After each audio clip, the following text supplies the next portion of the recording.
Bonjour à tous, bienvenue à cette première webconférence d'Exane pour débuter cette année 2021.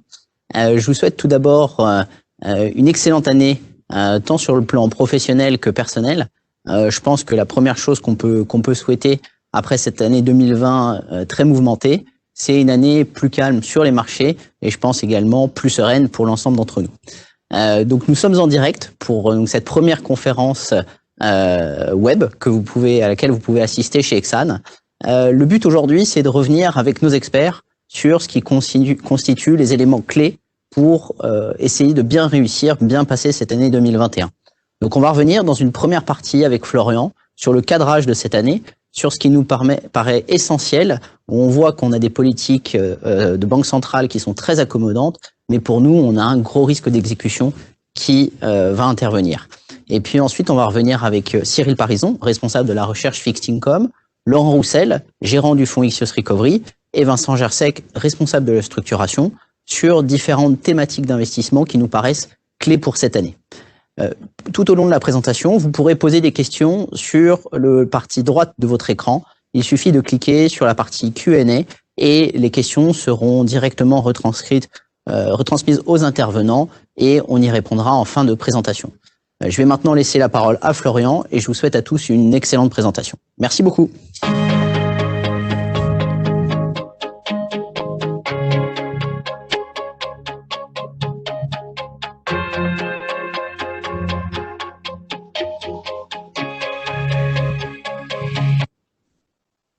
Bonjour à tous.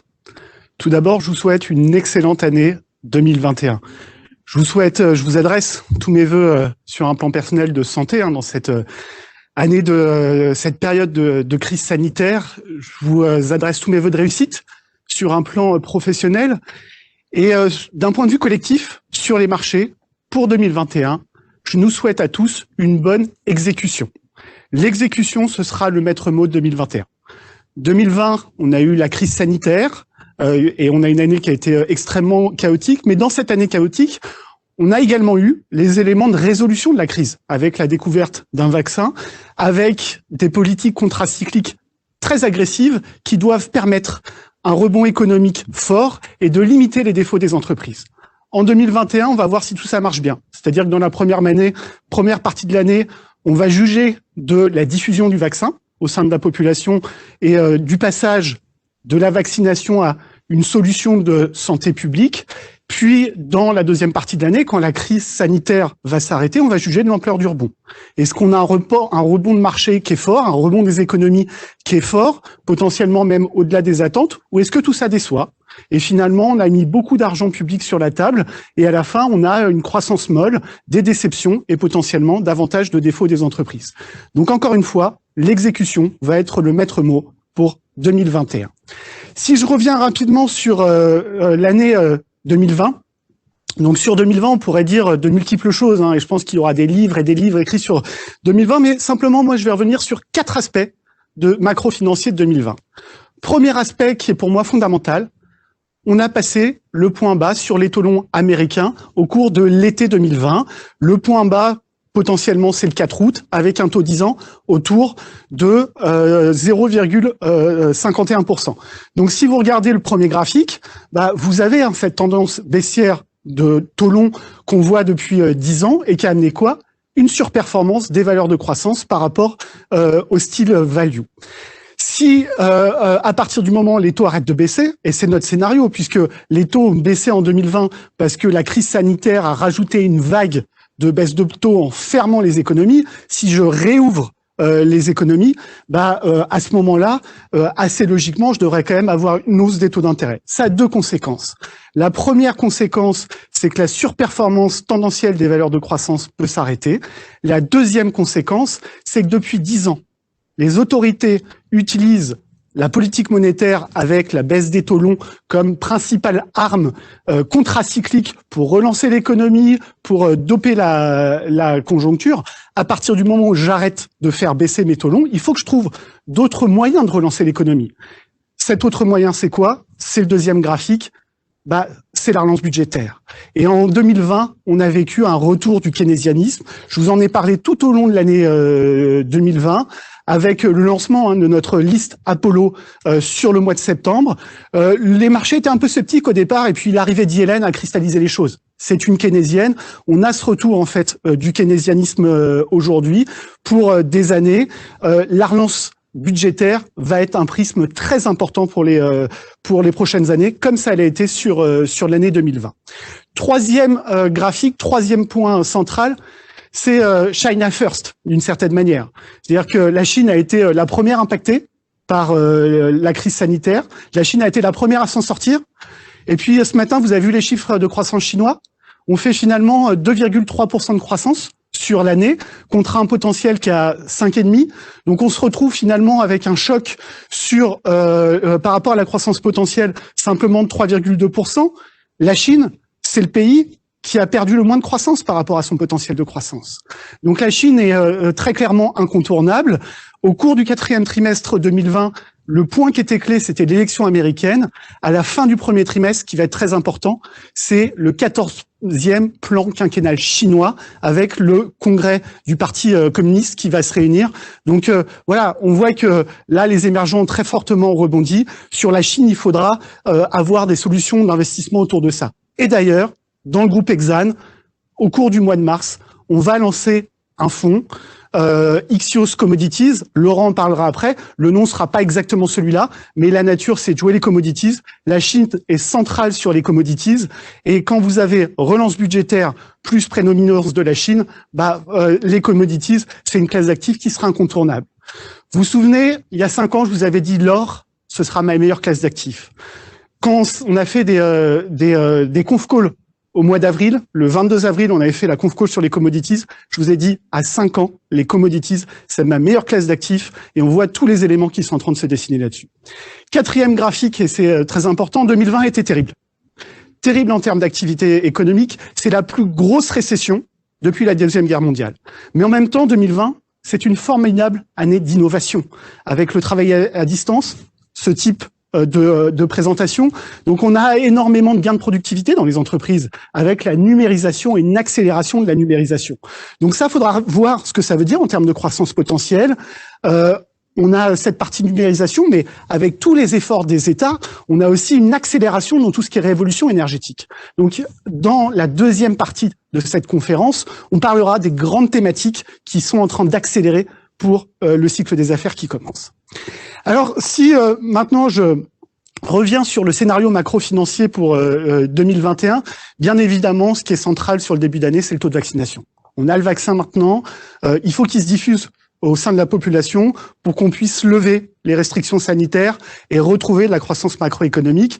Donc ça, c'est le premier point sur le début d'année. Donc les gens vont regarder ça.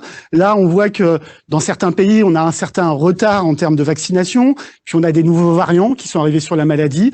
Donc un certain nombre de pays ont dû reprendre des restrictions sanitaires. On a vu la semaine passée, du coup, un petit pullback des marchés. Ce qui est un petit peu dangereux, c'est si les restrictions sanitaires restent en l'état actuel après la mi-février. Parce que, autant sur le premier trimestre, le consensus anticipe que la croissance va être autour de 0, négative aux États-Unis, légèrement positive en zone euro, mais simplement légèrement positive en zone euro parce qu'elle a été déjà négative en zone euro normalement sur le quatrième trimestre. Donc le choc de croissance sur le tournant de l'année 2020-2021 est déjà en fait anticipé par le marché. Mais ce qu'attend le marché, c'est en revanche un très fort rebond de la croissance au cours de l'année, du deuxième trimestre, de l'année 2021. Et donc si les restrictions sanitaires passent le mois de février, j'aurai un effet d'acquis plus défavorable sur le deuxième trimestre, et puis au bout d'un moment, c'est la croissance du deuxième trimestre qui va être impactée. Donc ça, c'est un point qui est important à avoir en tête. Si on passe mi-février, on peut avoir davantage de prise de profit sur le marché. Est-ce qu'on peut partir sur un bear market pour autant? Je crois pas. Pourquoi? Parce que si vous prenez en fait la slide suivante, donc si vous regardez le premier graphique de la page 5, vous pouvez voir que en moyenne sur 2020, le déficit public dans les pays développés, c'est plus de 15%. Emmanuel Macron et les dirigeants mondiaux l'ont répété, nous sommes en guerre. Et globalement, aujourd'hui, nous avons des politiques contracycliques de guerre. Tant que la crise sanitaire prévaut, ces politiques contracycliques de guerre vont rester. Et donc, pour les marchés, ça veut dire quoi? Ça veut dire que, potentiellement, ça peut prendre plus de temps avant que l'économie redémarre. Mais vu qu'il y a la perspective, d'avoir, au moment où ça redémarre, un rebond hyper violent, parce que j'ai un policy mix, des politiques contracycliques très agressives, le marché peut pas tellement baisser pendant cette période. Donc, nous, on se dit, s'il y a des petites prises de profit maintenant, sont plutôt des points d'entrée. Et ce qui va être très important pour le marché, le vrai rendez-vous des marchés en 2021, c'est quand on va sortir de la crise sanitaire. Est-ce qu'on va en sortir par le haut? Est-ce qu'on va avoir une croissance potentiellement plus forte que les attentes? Ou est-ce qu'on va être déçu? C'est-à-dire, on a mis 15% de déficit public sur la table, et puis finalement, pendant 6 mois, on a évité d'avoir une défaillance des entreprises parce qu'on les soutient, mais on a gagné 6 mois, et derrière, elles font quand même défaut. Et dans ces cas-là, c'est pas du tout le scénario qui est pricé par les marchés. Donc c'est là où est véritablement le virage de l'année, en fait, 2021. Nous, en scénario central, qu'est-ce qu'on anticipe, en fait, pour 2021? Donc, si vous prenez, en fait, la page 8, ce qu'on anticipe, c'est plutôt qu'on va en sortir par le haut. Vous avez ici, sur le tableau de la page 8, les prévisions Exane pour 2021-2022. Donc, vous voyez que sur la croissance mondiale, on a une prévision de croissance de l'ordre de 5% pour les 2 années. Et regardez le graphique à droite de la page 8, on est au-delà des attentes du consensus. Donc on pense que la croissance va accélérer plus fort que ne le pense le consensus au cours de l'année 2020. Le petit tableau en bas, vous avez du rouge et du vert. Le rouge vous montre les trimestres où on est plus pessimiste que le consensus. Globalement, c'est le début d'année, où là, on pense que on doit avoir des révisions baissières du consensus du fait des restrictions sanitaires, mais à partir du 2e trimestre, on doit avoir une accélération de la croissance macroéconomique encore plus forte qu'anticipée par le consensus. Alors pourquoi ? Premièrement, d'après nous, la consommation va quand même fortement rebondir en sortie de la crise sanitaire. Si vous regardez en fait les 2 graphiques qui sont sur la page 9, vous pouvez voir que le taux d'épargne est très élevé dans la plupart des pays. C'est de l'épargne qui a été accumulée de manière involontaire et qui aujourd'hui, c'est le 2e graphique de la page 9, se situe sur les comptes courants des ménages. L'épargne qui a été accumulée n'a pas été placée sur des supports d'épargne de long terme pour être thésaurisée dans un objectif d'épargne de précaution.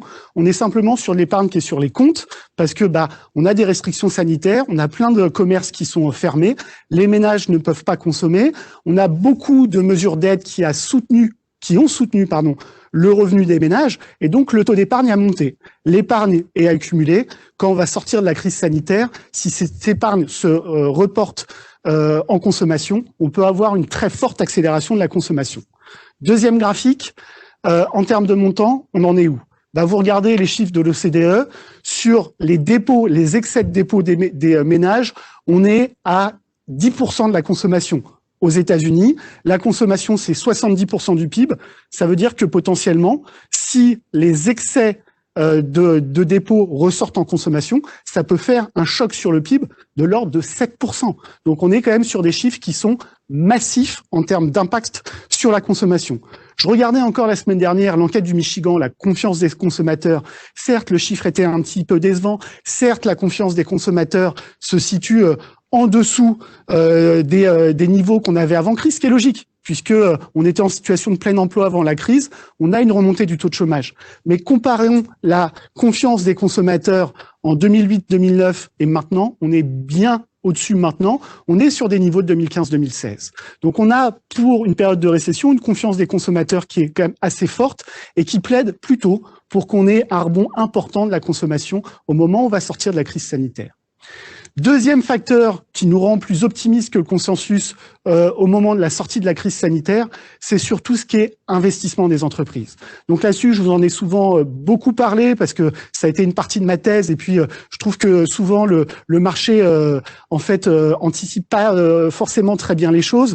Quand vous avez un choc, une contrainte forte, soit financière avec un credit crunch, soit réelle avec des confinements, les entreprises surréagissent. C'est-à-dire qu'au départ, elles se mettent en mode survie et du coup, elles coupent beaucoup plus fort leur investissement que le nécessiterait l'évolution de la demande. Et donc, à chaque fois, quand il y a le choc, les économistes sont surpris à la baisse, la croissance déçoit. Ça a été le cas au cours de la première vague. Aujourd'hui, le consensus sur le tournant de l'année 2020-2021 doit réviser à la baisse ses prévisions de croissance. Et puis, quand ça rebondit, Par contre, faut récupérer en fait ce qui a été coupé. Et donc, vous avez une phase de rebond d'investissement qui est plus forte que ce qui est anticipé par le consensus. À la fin, ça dessine des sortes de scénarios en racine carrée. Regardez après la première vague, quand l'économie a réouverte, on a eu toute une vague de surprises positives. À ce moment-là, on vous avait dit jouer les cycliques. On retrouve d'une certaine manière la même logique aujourd'hui en se disant le cycle des stocks mondiaux va rebondir et apporter de la croissance. Pareil sur les composantes courtes de l'investissement. Troisième facteur qui est important, on a maintenant les démocrates qui ont une majorité, certes fine au Sénat, mais dans les deux chambres du Congrès.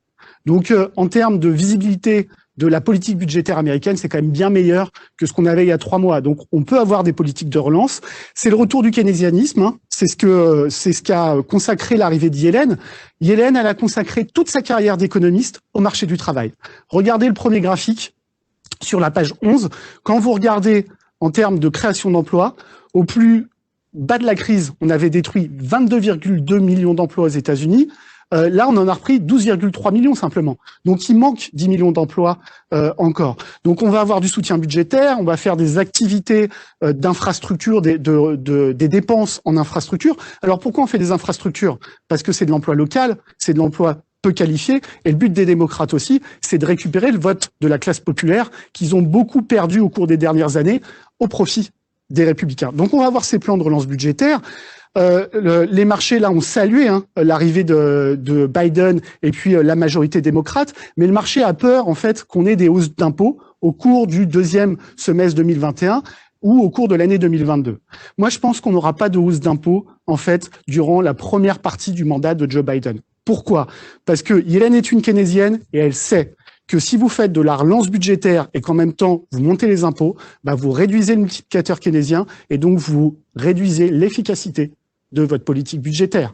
Et donc, là-dessus, on va avoir quelque chose qui va rester très supportif. Et de toute façon, les déficits publics sont creusés partout. Donc, la hausse d'impôts, pour moi, c'est plutôt au cours de la deuxième partie du mandat de Joe Biden. Donc, la consommation, l'investissement, le soutien public, tout ça sont des facteurs qui, selon nous, vont faire accélérer la croissance au-delà des attentes du consensus. La question qu'on va avoir derrière, donc je vais simplement vous emmener sur la page 18, un petit peu plus loin dans le document, c'est quel va être l'impact sur les taux d'intérêt. Parce que regardez le premier graphique de la page 18, aujourd'hui, le marché a une hypersensibilité aux taux d'intérêt. Sur la sphère fixed income, c'est assez logique parce que le portage est très faible, donc vous êtes très sensible à la duration, mais sur la partie equity, vu que les investisseurs étaient beaucoup sur les valeurs de croissance et qu'en 2020, ils ont accentué leur position et en plus, ils ont été sur la tech américaine, on a une hypersensibilité en fait au taux d'intérêt. Donc, une des grosses questions pour 2021, c'est quelle va être la trajectoire des taux d'intérêt. Et dans notre scénario où on se dit la croissance risque d'accélérer plus fortement qu'anticipé par le consensus, est-ce que les taux vont monter et de combien ils vont monter? Donc d'après nous, oui, si je reviens un petit peu en arrière, sur la page 12, les taux d'intérêt vont monter au cours de l'année 2021, pas de la même ampleur aux États-Unis et en zone euro. Pour vous donner nos chiffres, pour le taux 10 ans américain, on attend un taux à 1,5% sur la fin de l'année 2021 et on attend moins 0,25 pour le taux Bund à la fin de l'année 2021. Quand vous regardez sur le premier graphique et globalement sur l'ensemble des graphiques de la page 12, entre le positionnement des taux d'intérêt longs par rapport à un ratio cuivre sur or ou par rapport à la composante nouvelle commande de l'ISM, vous voyez que on a une marge de manœuvre pour avoir une hausse des taux. Donc bien évidemment, c'est ce décalage entre les taux et les autres indicateurs auxquels les taux sont liés normalement, sont liés à toute la surliquidité qui a été injectée par les banques centrales. C'est ce qui fait que les taux sont si faibles aujourd'hui et les banques centrales vont tout faire pour manager la partie longue en fait de la courbe des taux d'intérêt. Mais selon nous, les taux d'intérêt vont quand même un peu remonter et vont remonter parce que on va avoir une hausse des anticipations d'inflation. Notre scénario, c'est des surprises macroéconomiques positives au cours de l'année 2021 et donc l'output gap va se refermer plus rapidement qu'anticipé par le consensus. Et même quand je regarde les prévisions de la Fed nous dit le taux de chômage à la fin de l'année 2022, reviendra autour de 4%. Effectivement, si on referme l'output gap à horizon 2023, si vous regardez le premier graphique là de la page 13, vous pouvez voir que dans notre scénario, la core inflation passera au-dessus de 2,5% au cours de l'année 2023. Donc, on va avoir cette accélération de l'inflation sous-jacente. En même temps, ce qui fait cette accélération de la croissance, bien évidemment, c'est la relance budgétaire qui est proposée par les États avec les plans d'infrastructure. Les plans d'infrastructure consomment des commodities. Donc, vous avez vu l'envolée des commodities et on va avoir un super cycle de commodities, d'après nous, sur le cycle des affaires qui commence. Les commodities, c'est le meilleur hedge contre l'inflation. Donc, au départ, c'est ce qui fait démarrer l'inflation. Et puis après, si j'ai une normalisation de la core inflation, de l'inflation sous-jacente, les commodities vont continuer à monter pour couvrir en fait contre la hausse de l'inflation. Et donc si j'ai un core inflation qui est supérieur à 2,5% en 2023, je peux avoir une inflation totale pas très loin de 3% finalement aux États-Unis sur la fin de l'année 2023. Aujourd'hui, c'est pas ce qui est pricé par le consensus. Le consensus a des prévisions. Vous regardez un swap d'inflation 5 ans dans 5 ans aux États-Unis, vous êtes à 2,4%. Donc, il n'y a pas d'anomalie dans la courbe des anticipations d'inflation à court terme, mais la courbe des anticipations d'inflation est très plate. Et donc, avec nos scénarios, on doit avoir une repentification de la courbe des anticipations d'inflation aux États-Unis qui va amener, en fait, une hausse des taux d'intérêt. Tout le challenge de la Fed sur 2021, ça va être de manager cela. Et en fait, ce que la Fed va essayer de faire, c'est d'éviter d'avoir une remontée des taux réels. C'est-à-dire que la remontée des taux nominaux soit en ligne avec la remontée des chiffres d'inflation et des anticipations d'inflation. Sur 2021, l'inflation va accélérer de 0,9% sur l'année. Nous, on met une hausse des taux de 0,7 sur l'année, ce qui nous fait passer à 1,5 sur la fin de l'année 2021. Si on va au-dessus en termes de taux d'intérêt, là, je peux avoir des inquiétudes en termes de valorisation, notamment pour le secteur technologique américain. Et là, on pourra avoir en fait une petite correction de marché. Donc là, on aura une mauvaise exécution de la politique monétaire. D'après nous, la Fed a la liquidité nécessaire et la crédibilité nécessaire pour bien gérer la trajectoire des taux longs. C'est assez marrant la période actuelle parce qu'en septembre, je vous ai dit, le scénario actuel me fait énormément passé aux années 60. C'est pour ça qu'on a créé Apollo, en se disant on va avoir un retour du keynésianisme, comme avec Kennedy, qui avait fait un grand plan de relance budgétaire qui s'appelait Nouvelle Frontière. Là, on a un grand plan budgétaire qui est annoncé par Joe Biden. Et là, en 61, ce qu'avait essayé de faire Kennedy, c'était de gérer les taux d'intérêt. Et la Banque centrale américaine, à ce moment-là, avait mis en œuvre les premières opérations twist, où ils avaient vendu des obligations courtes pour faire monter les taux courts. On était dans le régime de Bretton Woods, éviter d'avoir une baisse du dollar et des sorties d'or, potentiellement. Et ils avaient acheté à la place des obligations longues pour peser sur les rendements longs et encourager l'investissement. De la même manière, il va falloir gérer la partie longue de la courbe, faire du yield targeting. Ça va être quelque chose qui va être clé, en fait, pour la Banque centrale américaine. Pour la Banque centrale européenne, le risque de taux est moins fort. Ça va être finalement un risque de change. Parce qu'il faut éviter en fait d'avoir une appréciation de l'euro, mais également en fait sur l'Europe, on pense que les anticipations d'inflation sont trop faibles.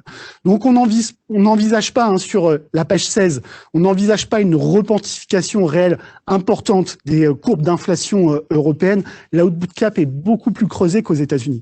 Mais en revanche, on trouve qu'on a des anomalies sur la courbe des anticipations d'inflation européennes. 2021, les anticipations d'inflation, si vous regardez les fixings, on est un peu au-dessus de 1%. Les gens ont bien compris qu'il y avait des effets de base. Mais après, sur le reste de la courbe, on a une cuvette. Regardez sur 2022, 2023, 2024. C'est-à-dire que le marché joue une baisse des anticipations d'inflation après 2022.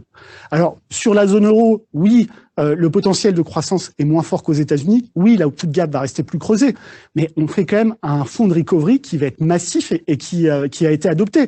Donc, avec ce fonds de recovery et avec les effets automatiques de croissance, moi, j'ai du mal à croire que l'inflation va rebaisser en 2022, 2023, 2024. Donc, on doit quand même normaliser ces prévisions d'inflation, ce qui va faire remonter les taux européens avec notre taux Bund, en fait, qui va se retrouver à moins 0,25 en fait sur la fin de l'année. Donc voilà un peu sur nos prévisions de taux d'intérêt. Donc si on a une remontée des taux d'intérêt, on va avoir une rotation qui va s'opérer sur le marché. davantage en faveur de la value par rapport au style croissance, et il va falloir faire un petit peu plus attention à la duration. Sur la page 19, les autres conséquences en fait de cette rotation potentielle, c'est que normalement, faut diversifier davantage son allocation d'actifs en dehors des États-Unis. Historiquement, depuis 10 ans, les États-Unis surperforment le reste du monde quand il y a une baisse du taux. Donc c'est sûr que depuis 10 ans, les taux baissent de manière tendancielle, les États-Unis ont surperformé le reste du monde de manière tendancielle. Si les taux arrêtent de baisser, à ce moment-là, la surperformance américaine sera moins naturelle et dans ces cas-là, vaut mieux davantage diversifier les positions à l'international. Ça, c'est le premier point. Le deuxième, c'est que le niveau de corrélation entre marchés est aussi fonction de la trajectoire des taux longs. Quand les taux longs arrêtent de baisser, il y a plus de dispersion. Donc, d'où l'idée d'être beaucoup plus diversifié dans vos positions et globalement de vous diversifier par rapport à des positions qui sont aujourd'hui très cristallisées sur les valeurs de croissance et la tech américaine. Donc, cette idée de se dire, il va falloir sortir un petit peu des États-Unis, elle est très consensuelle aujourd'hui. Elle a entraîné une baisse importante du dollar au cours des dernières semaines. Nous, en fait, depuis un an, on vous dit, on est maintenant passé structurellement baissier dollar. Vous allez voir tactiquement dans mon allocation d'actifs. Je vous l'ai écrit la semaine dernière dans le Weekly Cross Asset. Je suis haussier dollar. Pourquoi? Parce que si on revient juste en arrière sur la diapositive précédente, sur en fait la trajectoire sur celle-ci, voilà, sur la page 20, c'est les aléas du direct. Sur la page 20, si vous regardez les positions spéculatives baissières dollar, elles sont extrêmement marquées. Et par ailleurs, c'est sûr que depuis un an, vu que les taux américains partaient de plus haut, toute la trajectoire de baisse de taux a été en faveur d'une baisse du dollar. Maintenant, les perspectives, c'est plus que les taux américains peuvent rebondir plus que les taux européens. Et regardez ce qui se passe depuis 15 jours. On a pris quasiment 20 BP sur les US, on a pris 5 BP sur le taux Bund. Donc, on a un différentiel de taux là qui évolue moins pour le dollar. Le dernier point là-dessus, c'est que fondamentalement, le dollar est un actif de réserve et qu'aujourd'hui, c'est très compliqué de trouver un actif sans risque dans l'allocation d'actifs. Parce qu'un des risques, selon nous, c'est quand même d'avoir en fait une remontée des taux d'intérêt au cours de l'année. Donc, sur les govies, ça n'est plus l'actif sans risque. Sur la partie equity, il faut aller davantage sur la value, ce qui est historiquement plus volatile. Donc, c'est compliqué dans les portefeuilles. L'or, les actifs réels vont rester fondamentaux sur l'année 2021. Et puis là, sur le court terme, quand les positions spéculatives baissières dollars sont très importantes, ça vaut le coup tactiquement de remettre en fait un petit peu de dollars. Donc dans cette phase où le dollar est appelé à remonter un peu, il faut faire attention quand même sur les émergents. Les émergents ont fortement rebondi depuis l'élection de Biden. Quand vous investissez sur les émergents en 2021, faites très attention aux fondamentaux des pays. Tous les pays ont fortement augmenté leur dette publique. Il n'y a pas de risque de solvabilité à partir du moment où vous avez une banque centrale qui est crédible. Pour les pays émergents qui n'ont pas une banque centrale qui peut encaisser toute cette dette, acheter avec des QE toute cette dette parce qu'ils n'ont pas la crédibilité ou les réserves de change nécessaires, là on peut avoir des risques pays. Donc sur la page en fait présentée à l'écran, ici page 21, on vous présente ici tous nos indicateurs de robustesse des pays émergents. Vous avez notre screening avec les plus risqués au départ et puis les moins risqués. Globalement, on a un prisme Asie très clairement par rapport à l'Amérique latine aujourd'hui. Alors sur ma grille d'allocation d'actifs, en conclusion, globalement, vous voyez que sur 2021, on préfère les equity au crédit et globalement aux actifs risqués fixed income parce qu'il y a ce risque de duration qui est plus important. On préfère un style plutôt value, les actions européennes, les actions UK, les actions japonaises aussi sont assez value. Moi, je les ai renforcées très récemment parce que j'ai eu un scénario tactiquement de renforcement du dollar. Les émergents, du coup, là, j'ai tendance à tactiquement prendre un petit peu de profit. Et puis sur les US, on est neutre simplement. Sur la partie crédit, préférez les segments avec du spread. Nous, on les joue plutôt sur la partie européenne. Cyril en viendra tout à l'heure. On a toujours une allocation financière qui reste quand même assez important. Et dans un scénario d'accélération de l'inflation, ça nous paraît quand même adéquat en fait aujourd'hui. Et sur la partie change, l'idée c'est d'être haussier livre sterling.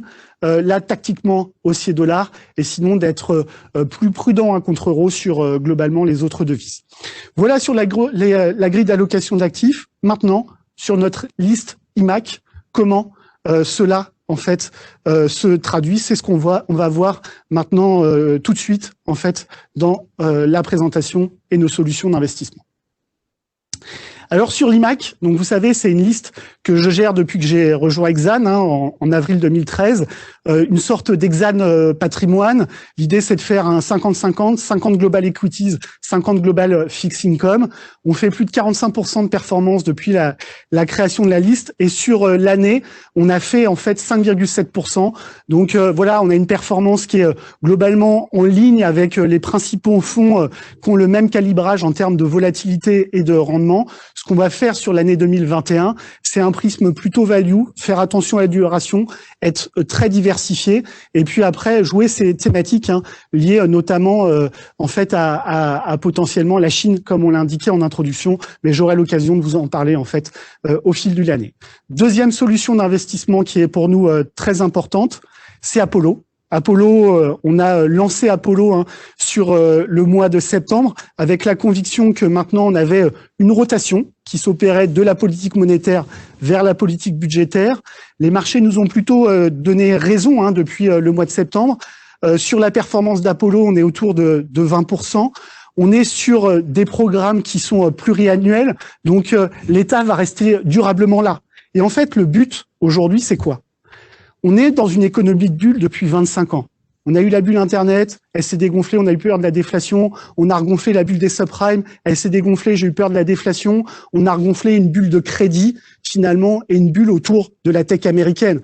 L'idée, c'est de transférer cette bulle de manière ordonnée au sein de la sphère publique, avec les QE de la Banque centrale, au sein des bilans de la Banque centrale, au sein des finances des États. Pourquoi ? Accélérer l'innovation dans tout ce qui est transition énergétique. Et donc, c'est de passer du numérique à l'énergétique. Et ça, on n'est qu'au début de la bulle et on va voir énormément de flux financiers dessus. Donc, la transition énergétique, c'est stratégique pour les États, particulièrement pour l'Europe, parce qu'on a une dépendance énergétique vis-à-vis de la Russie. Donc, c'est une question géopolitique pour l'Europe. C'est très important. Et puis, pour l'Europe, pour rattraper le retard accumulé depuis 10 ans, va essayer d'avoir des champions européens dans les secteurs où on a besoin d'économies d'échelle, la banque, les réseaux de distribution, la tech. C'est très important, les télécoms. Donc là-dessus, on voit qu'on a beaucoup d'actualité qui est en train d'arriver. Et puis le troisième point, le but de l'Europe, c'est de lutter contre le populisme, dépenses sociétales, comme Kennedy Johnson l'avait fait dans les années 60, autour de l'éducation et de la medtech. Donc voilà, les grandes thématiques de marché, on est au plein cœur d'Apollo. Apollo, depuis qu'on a lancé Apollo, on fait, comme je vous l'ai dit, quasiment 20% en fait de performance, plus de 5% par rapport au stock 600. C'est pour moi, sur les actions européennes, des axes qui sont incontournables sur l'année 2021. Donc voilà pour la première partie de notre présentation. Maintenant, on va passer à la deuxième partie pour voir comment traduire toutes nos convictions macro-financières en termes de solutions d'investissement. Donc, on va voir ça avec Cyril sur la partie fixed income, avec Laurent sur la partie equity, et puis il nous parlera de son fonds Ixios Recovery, et puis avec Vincent sur les solutions qu'on peut vous proposer en termes de couverture et de produits structurés.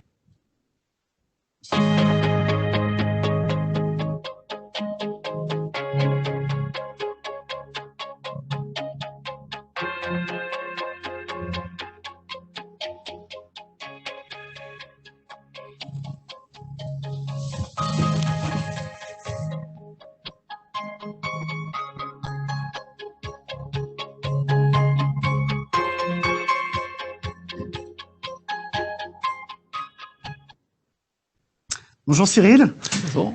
Donc Cyril, depuis 10 ans, tu vis dans une sorte de paradis en fait sur en fait ta classe d'actifs, parce qu'on a eu structurellement une baisse des taux d'intérêt, une compression des spreads de crédit.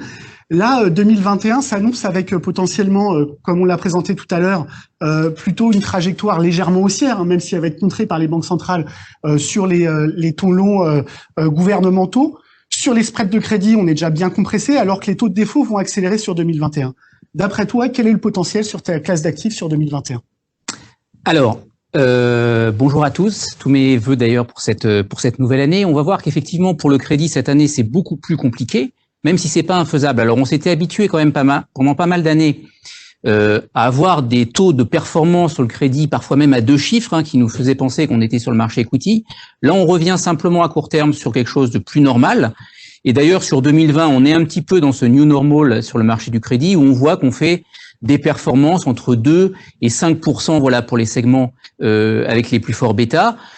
C'est plutôt bien, c'est plutôt inattendu par rapport à ce début d'année, mais c'est globalement, on est sur les moyennes qu'on a l'habitude de faire sur le marché du crédit, on va dire dans les années 2000, avant l'intervention des banques centrales. Alors pour 2021, ce qui est un petit peu plus compliqué, Florian, c'est que le point de départ est très bas. Donc vous le voyez sur le graphique en haut, on a des taux de portage qui sont compressés. On est à peine à 0,25% sur le marché investment grade européen. On est à 3,1 sur le marché high yield. On est sur des points bas. Et ça, c'est compliqué à gérer parce que le carry, ça fait partie du moteur principal de performance pour le marché du crédit. Alors, il faudrait que ce soit tiré soit par les taux, soit par les spreads. Il ne faut pas oublier que les taux ont tiré pendant les performances pendant toute une partie de l'année 2020, ça sera pas le cas cette année, tu l'as très bien dit, on devrait faire environ plus 20 sur le Bund, donc c'est pas non plus un bear market, ça va pas non plus fortement impacter le marché du crédit européen, mais en tout cas c'est pas un moteur de performance, il y aura pas de vent dans le dos comme on dit pour l'investment grade. Et sur la partie américaine, là par contre ça commence un petit peu à faire mal, vous voyez depuis le début de l'année que le marché investment grade crédit aux États-Unis souffre, il est en territoire négatif, c'est cette remontée accéléré des trésoreries qui fait que l'effet duration, on en pâtit aujourd'hui. Alors il faut faire quoi dans ce type de marché sur les taux? Tu as commencé à en parler. Évidemment, il faut préférer tout ce qui est obligations indexées sur les taux ou l'inflation, puisque c'est très corrélé. Donc les tips, à mon sens, devraient surperformer les trésoreries classiques. Et puis, on va essayer de mettre en place pas mal de produits structurés. Évidemment, on pense aux steepeners sur lesquels on a voulu beaucoup parier durant ces dernières années, ça n'a pas marché. Là, je pense que c'est le bon timing. Vous voyez un petit peu, j'ai mis 2 graphiques très simples à comprendre ici. Vous avez sur le premier graphique la forme de la courbe aujourd'hui sur les trésoreries. On est environ à 140 BP. On pense qu'on va aller vers 170 BP, puisque ton scénario c'est même 1,5% sur la fin de l'année. Ça veut dire qu'on a un gros chemin encore à faire. Il faut savoir que quand on fait un produit steepener 5,30, ça veut dire on est très sensible au taux. On prend une très longue duration. En fait, on est short du 30 ans, qui a une duration aujourd'hui d'environ 23. On est long du 5, donc ça veut dire que en résiduel, on est quand même proche de 20% de duration. Si on a 30 à 40 BP d'écartement sur cette courbe, ça nous amène sur des profits potentiels à plus de 5%, voire à plus de 6% si on fait 40 BP. Donc les steepeners, ça reste quelque chose d'intéressant sur les États-Unis, notamment pour contrebalancer cet effet négatif sur la partie investment. Ça, c'est les taux. Si on regarde maintenant les spreads, on est plus constructif, évidemment, sur les spreads. On a vu que les rendements étaient bas, mais qu'on a été historiquement plus bas sur les niveaux de spread, plus bas sur la partie investment grade et beaucoup plus bas sur la partie high yield. Donc, on peut se dire que dans un scénario où effectivement la croissance repart, on est en train de re-rater positivement, évidemment, les earnings. On voit qu'on a quand même une grosse décélération des dégradations de la part des agences de notation, puisqu'on a quand même fait un gros travail de re-rating au premier semestre 2020.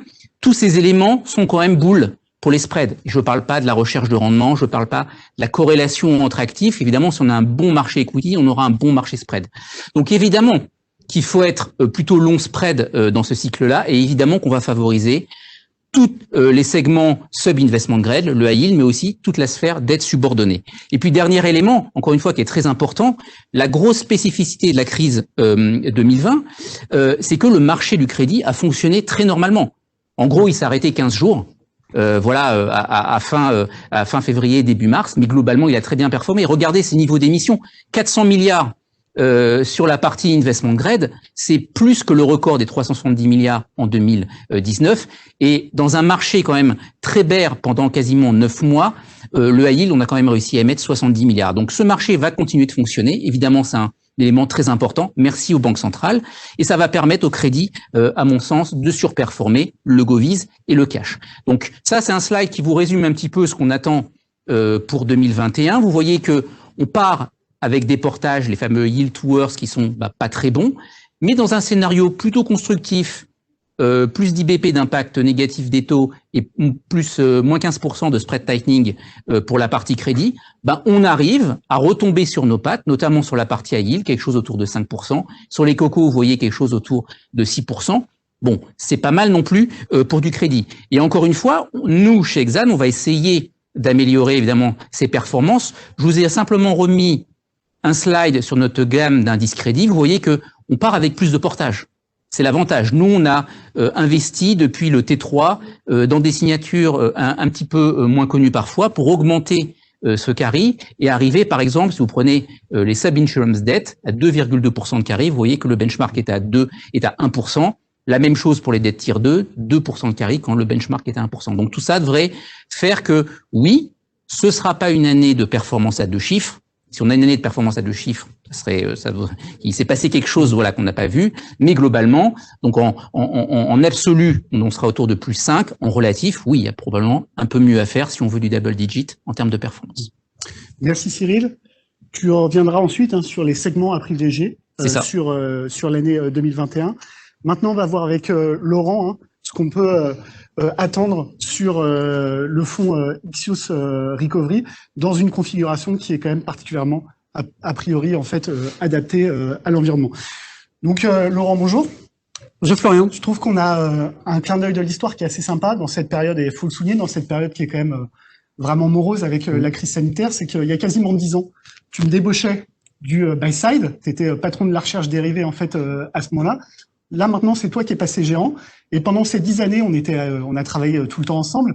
Et en fait, on a énormément discuté tous les deux des flux et de la cristallisation des flux qui s'étaient mis quand même sur les valeurs de croissance et sur les obligations souveraines. Et on s'est dit, il y a un moment, quand même, il y aura une rotation et il va falloir se positionner sur les flux. Là, la crise sanitaire, en fait, a vraiment cristallisé les positions, exacerbé les positions. Donc, finalement, c'est pour le lancement de Recovery dont on parlait depuis des années, c'est quand même le moment véritablement idéal. Donc, je regardais en fait à ce matin, tu es quasiment à 20% de performance depuis le lancement de fonds qui date simplement de septembre. Et moi, ce que j'ai trouvé intéressant en regardant la performance, c'est que ton drawdown, c'est simplement 2%. Donc, tu insistes beaucoup sur la diversification dans son fonds. On voit que ça marche bien. Donc, pour 2021, quelles sont tes positions? Quelles sont les positions d'Ixios Recovery? Alors, déjà, bonjour à tous. Merci Florian pour cette remarque qui me fait plaisir, même si, bon, 10 ans, ça me rajeunit pas. Merci quand même. Je vous adresse mes meilleurs vœux pour l'année 2021, année de la recovery, recovery sanitaire, recovery économique, recovery bénéficiaire. Les analystes, le consensus des analystes anticipe un rebond des bénéfices aux États-Unis entre 25 et 30% des bénéfices en 2021 et de l'ordre de 40% sur les actions européennes, sur le stock 600. Alors, bien évidemment, les marchés ont commencé à anticiper ce phénomène. Si vous regardez sur le slide 6 de la présentation sur Ixios Recovery, sur le graphique de gauche, vous voyez les différents facteurs contributeurs à la performance année après année, les dividendes, la croissance des bénéfices et le multiple de valorisation. Que voit-on? On voit qu'en 2020, vous avez connu une très forte expansion, c'est la barre beige, une très forte expansion du multiple de valorisation qui est venue amortir la baisse des bénéfices Florian. Et d'ailleurs, si vous regardez sur la slide qui suit, je ne vais pas la commenter ici, mais vous voyez que nous sommes sur, on peut la commenter, nous sommes sur des percentiles, des records de valorisation sur la plupart des métriques, sauf sur la prime de risque, grâce à la faiblesse des taux d'intérêt. Attends, si je reviens à mon graphique de la slide 6 de gauche, si on regarde ce qui s'est passé en 2009-2010, on avait connu le même phénomène. 2009, les PER avaient fortement monté face à la baisse des résultats. Et en 2010, nous avons connu le phénomène inverse, rebond des résultats et baisse de la valorisation. Donc l'enjeu de cette année, Florian, c'est quelles seront les valeurs qui bénéficieront le plus du rebond des résultats. Ce sont bien évidemment les valeurs cycliques. Et quelles seront les valeurs qui pourraient souffrir le plus d'une normalisation ou dévalorisation? Ce sont les valeurs de croissance. C'est ce que vous montre le graphique de la slide 6 à droite. Nous sommes sur un record de valorisation des valeurs de croissance par rapport au titre value. Alors, est-ce que cette rotation, elle peut durer? Parce que c'est pas la première fois depuis maintenant 10 ans qu'on nous parle du grand retour de la value et à chaque fois, c'est, excuse-moi l'expression, souvent un pétard mouillé. Ça se termine pas très très bien. Alors, qu'est-ce qui ferait que cette fois-ci, ça serait différent? Deux éléments. Le premier, c'est si vous regardez mon graphique de la slide, on sait que tout dépend de votre point de départ. Nous sommes aujourd'hui en termes de décode sur la value par rapport au growth sur un niveau quasiment au plus bas. Il faut remonter à 2002 pour avoir un niveau plus bas. Donc, nous sommes sur un point d'entrée très intéressant en termes de valorisation relative des titres value par rapport aux titres growth. Le deuxième élément, si on compare notamment avec l'année 2012, c'est qu'on a à la fois une décote à un moment où les indices PMI se redressent fortement. Ça, c'est une différence avec 2012. Ça n'était pas le cas. Vous ne pouvez pas vous revaloriser si l'économie ne suit pas. Si je t'écoute bien, l'économie va suivre. Dernier élément, les flux. Nous avons connu depuis 2 ans énormément de flux qui sont sortis des actions. Alors, ils reviennent en cette fin d'année 2020, mais c'est rien par rapport à ce qu'on a connu depuis 2 ans. Aux États-Unis, en Europe, vous êtes sur des flux sortants qui sont allés vers les obligations notamment, vers le monétaire. On a un matelas monétaire aujourd'hui, on voit sur la slide 20 à gauche qui est très fort. Alors bien évidemment, les gens vont pas sortir de leur SICA monétaire pour aller directement vers ce qui a plus risqué, les actions, mais vous avez toute la capital structure, on en reparlera, les obligations corporate, les obligations convertibles et les actions pour jouer cette rotation du monétaire et du souverain vers les actifs risqués. Et lorsqu'on regarde maintenant d'où sont sortis les flux, les fonds value, notamment ici, on le voit sur la slide 14, ont largement contribué. Ce sont ceux qui ont le plus contribué en termes d'outflows. Si les flux reviennent, ce sera notre carburant pour la rotation, pour accélérer cette rotation vers la value. Comment est positionné Ixos Recovery? C'était ta question, je ne l'ai pas oublié. Premier élément, quand vous regardez sur la slide 24, vous avez ici la décomposition sectorielle, actions et obligations. Attention, Recovery n'est pas un fonds qui n'est pas qu'action, il est cross-asset. Que voyez-vous sur cette slide? Vous retrouvez 24, vous retrouvez la répartition. Premier élément, large diversification. Deuxième élément, aucun secteur au-delà de 10%. On reparlera du thème de la diversification. Dernier élément, 57% d'exposition au cyclique. Donc, nous sommes bien positionnés pour bénéficier d'un rebond des bénéfices. Et enfin, pour terminer, maintenant, la valorisation. Les cycliques, c'est intéressant. La value, c'est encore plus intéressant. La valorisation moyenne, vous la retrouvez sur la slide 20 de la présentation. Vous retrouvez ici les 90 valeurs que nous avons dans le fonds aujourd'hui, réparties par secteur. Vous retrouvez leur performance moyenne l'année dernière. Si vous retirez les valeurs aurifères, comme tu le sais, qui ont très bien performé, on est sur une baisse en moyenne depuis janvier 2020 de 20%. S'il y a une normalisation, il y a du rattrapage à capter avec un upside assez fort. Cet upside, il vient aussi d'un deuxième élément qui est sur ce graphique, c'est la valorisation. Lorsqu'on regarde la valorisation, tout le monde parle du PER. Moi, je préfère un autre critère. Dans un monde où la dette a monté partout, y compris pour les entreprises, je préfère le critère de la valeur d'entreprise. La market cap plus la dette. Et je rapporte ce critère à l'EBITDA. Que vois-tu sur le slide, Florian, sur le slide 20? C'est qu'en moyenne, ce ratio EV/EBITDA, il est de 7 fois sur les valeurs que nous avons dans Ixos Recovery. 7 fois, c'est la moitié de ce qu'on voit sur les actions américaines. C'est 30% de moins que les actions européennes. Clairement, non seulement les titres que nous détenons ont beaucoup baissé depuis janvier 2020, et ils sont également très décotés par rapport au marché, même en tenant compte de la répartition sectorielle, par rapport au marché, que ce soit aux États-Unis et en Europe. Merci Laurent. Donc, on vient de voir comment se positionner sur les classes d'actifs fixed income. Également en fait sur la partie action, et le positionnement de Laurent sur un scénario qui est plutôt positif, qui correspond à notre scénario central. Alors vous allez me dire peut-être aujourd'hui, mais finalement tout ça est très consensuel. Donc nous, notre réponse c'est de dire on va être au-delà du consensus en termes de croissance, et petit 2 en termes de flux. Ce que vient d'indiquer Laurent, pour l'instant, on n'a pas vu grand-chose. C'est-à-dire, vous prenez la fin de l'année 2020, on nous a dit il y a une rotation qui s'opère des valeurs des valeurs de croissance vers la value. Mais en fait, il n'y a pas eu de rotation. Vous regardez le Nasdaq, vous regardez les valeurs technologiques, on a fini l'année au plus haut. Donc, ce qu'on a eu, c'est du cash qui a été investi vers la value, mais je n'ai pas eu de rotation. Donc, en 2021, si effectivement on a une hausse des taux, là, on peut avoir des flux importants. Donc là-dessus, on n'est qu'au début de l'histoire. Donc aujourd'hui, sur notre scénario central, moi, ça ne me gêne pas d'être consensuel et je trouve ça même logique. Pourquoi? Parce que avec la crise sanitaire, l'économie est arrêtée. Donc on pouvait, il y a 3-4 mois, avoir des scénarios complètement différents.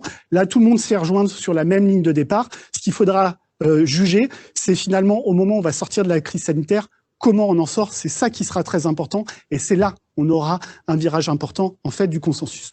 Donc on va quand même parler d'un scénario alternatif, parce que vous le savez, le métier d'économiste, c'est savoir se tromper, ça on sait faire ça d'une manière très professionnelle chez les économistes. Donc on va étudier le scénario en se disant finalement on en sort plutôt vers le bas, c'est-à-dire que on sort de la crise sanitaire, potentiellement plus tard que attendu. Et puis, j'ai un rebond économique qui est faible. Donc, j'ai beaucoup de défauts des entreprises.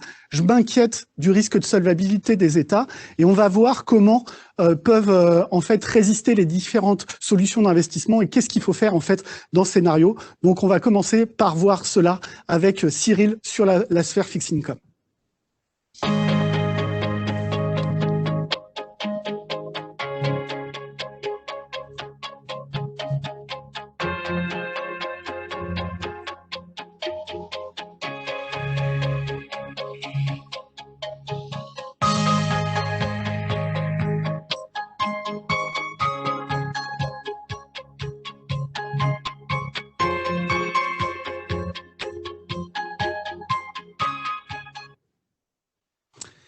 Alors, Cyril, donc scénario alternatif, finalement, on a un démarrage économique bien plus tard que prévu, plutôt au cours de la deuxième partie de l'année.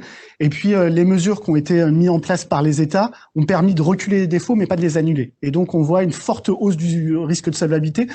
D'une certaine manière, on se retrouve véritablement dans le scénario en K. C'est-à-dire, on a une partie du marché qui s'en sort pas trop mal, qui a une grosse robustesse.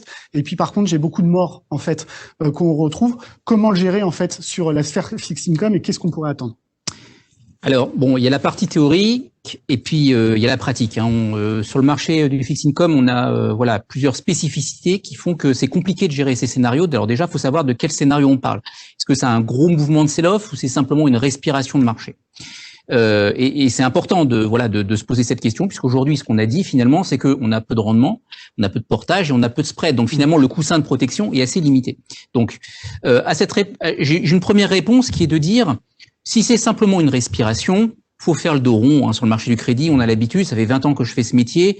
Ça coûte plus cher de sortir, de prendre les fourchettes. Généralement, la liquidité baisse sur le marché du fixed income et les fourchettes bidasques s'écartent et finalement, on a plus à perdre que simplement faire le dos rond. Et c'est d'autant plus vrai si on a bien positionné ses portefeuilles. Quand je dis bien positionné, si on est sur des blue chips, des groupes qui ont du cash, des groupes qui ont des ratios qui sont loin de leur covenant, on peut faire face à ce type de crise. Et quand tu parlais du scénario en cas, on a bien vu un peu ce qui se passait sur 2020. Ce sont vraiment les secteurs les plus stressés qui ont été en restructuration. Finalement, les secteurs sur lesquels on n'a pas vraiment eu des EBITDA -20, -30 ont plutôt bien résisté. Certes, on a eu des dégradations de rating, mais on n'est pas dans le cas d'une restructuration. Donc déjà, bien positionner ses portefeuilles dans ce qu'on aime, nous, aujourd'hui. C'est pas nécessairement des groupes peu endettés. On peut aller chercher du leverage important, mais en tout cas, qui ont une franchise, qui ont quelque chose à montrer au marché, qui ont un moyen de se défendre. Par contre, si on a un gros sell-off, qu'est-ce qui se passe? Ça, c'est plus compliqué. Le crédit, aujourd'hui, n'est pas l'actif défensif qu'il a pu être par le passé. Le crédit, par le passé, c'était que l'investment grade. Il n'y avait pas de crossover, il n'y avait pas de high yield. Et même les signatures investment grade étaient moins endettées. Donc aujourd'hui, c'est très triple B l'investment grade. Donc là, c'est plus compliqué. Et surtout, ça va souvent très vite. Ça s'écroule très vite et ça remonte très vite. Donc comment on fait pour faire face à ce type de soubresaut? Moi, je conseille plutôt de faire de la macro-couverture. Encore une fois, au lieu d'aller chercher à vendre des choses où les prix, on va toujours taper au-dessus des prix de marché, sachant qu'en face, il y a de moins en moins de contributeurs, de teneurs de marché sur le crédit, c'est aux mains de quelques banques. On va faire de la macro-couverture.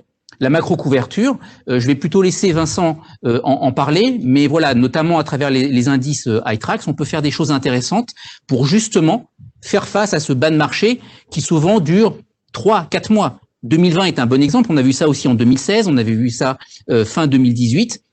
En 2020, le bas de marché a à peine duré 3 mois, y compris pour la période à yield. Donc je vais laisser plutôt Vincent te démontrer comment il faut gérer ce type de choses sur le crédit et sur l'equity.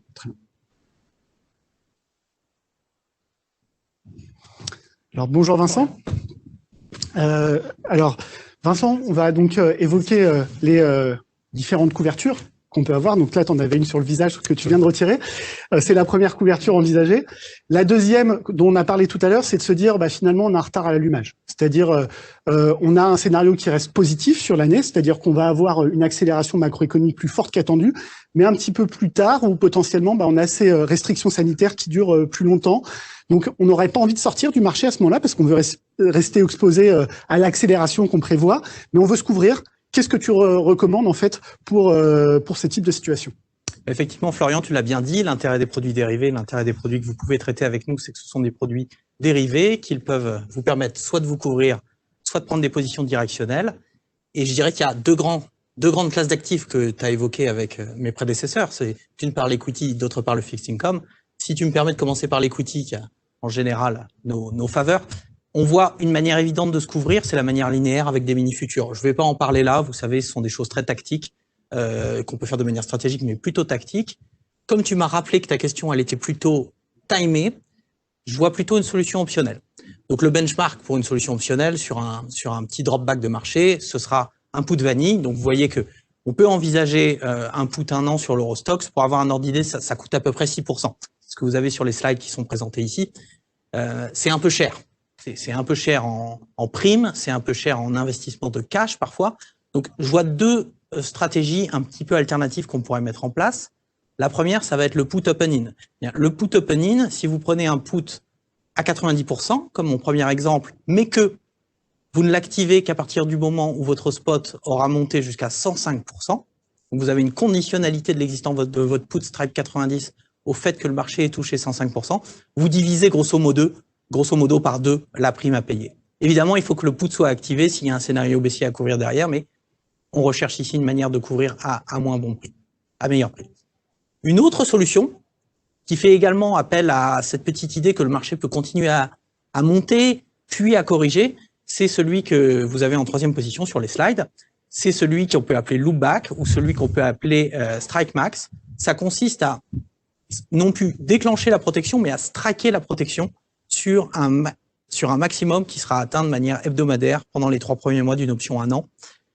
Vous voyez que finalement, c'est un petit peu plus cher, mais vous avez aussi beaucoup plus de confort, puisque vous avez striké à des niveaux beaucoup plus élevés, notamment si vous avez cette idée que le marché peut continuer à monter un petit peu à la faveur des phénomènes de fond que tu as souligné avant, en ayant en tête qu'il pourrait y avoir un scénario délétère pour le marché, qui peut être un retard dans les stratégies sanitaires des États ou une petite rechute due à des variants.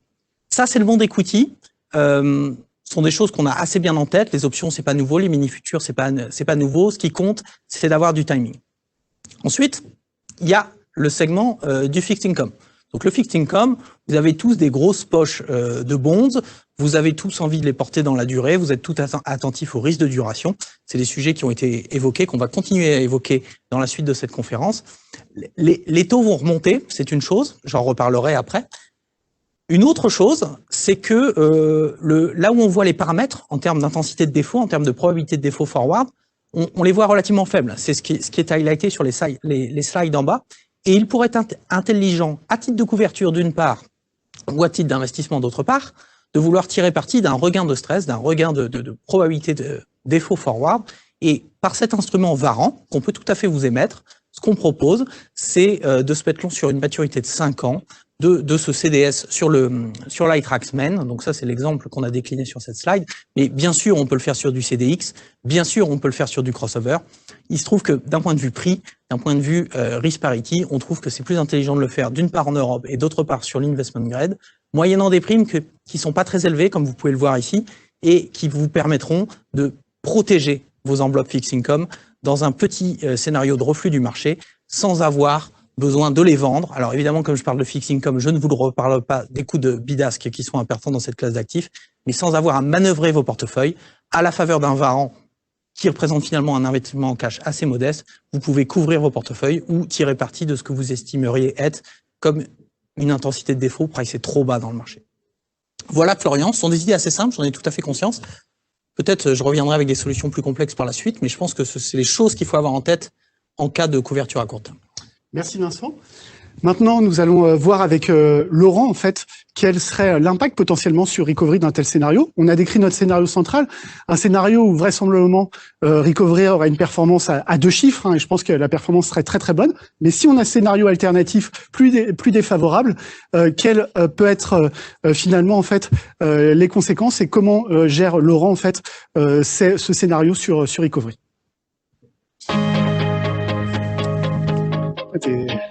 Faut te tenir.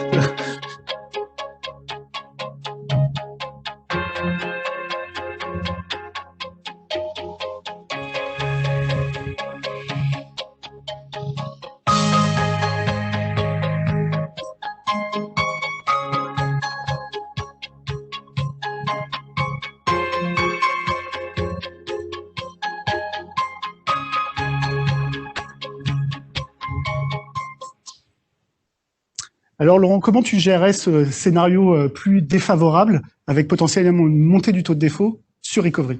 Alors, il faut revenir à la base, cher Florian, et l'originalité du fonds Ixos Recovery. Ixos Recovery, ça n'est pas un fonds action en tant que tel. C'est un fonds cross-asset value. Et ça, c'est original. Parce que vous retrouvez beaucoup de fonds value action dans le marché.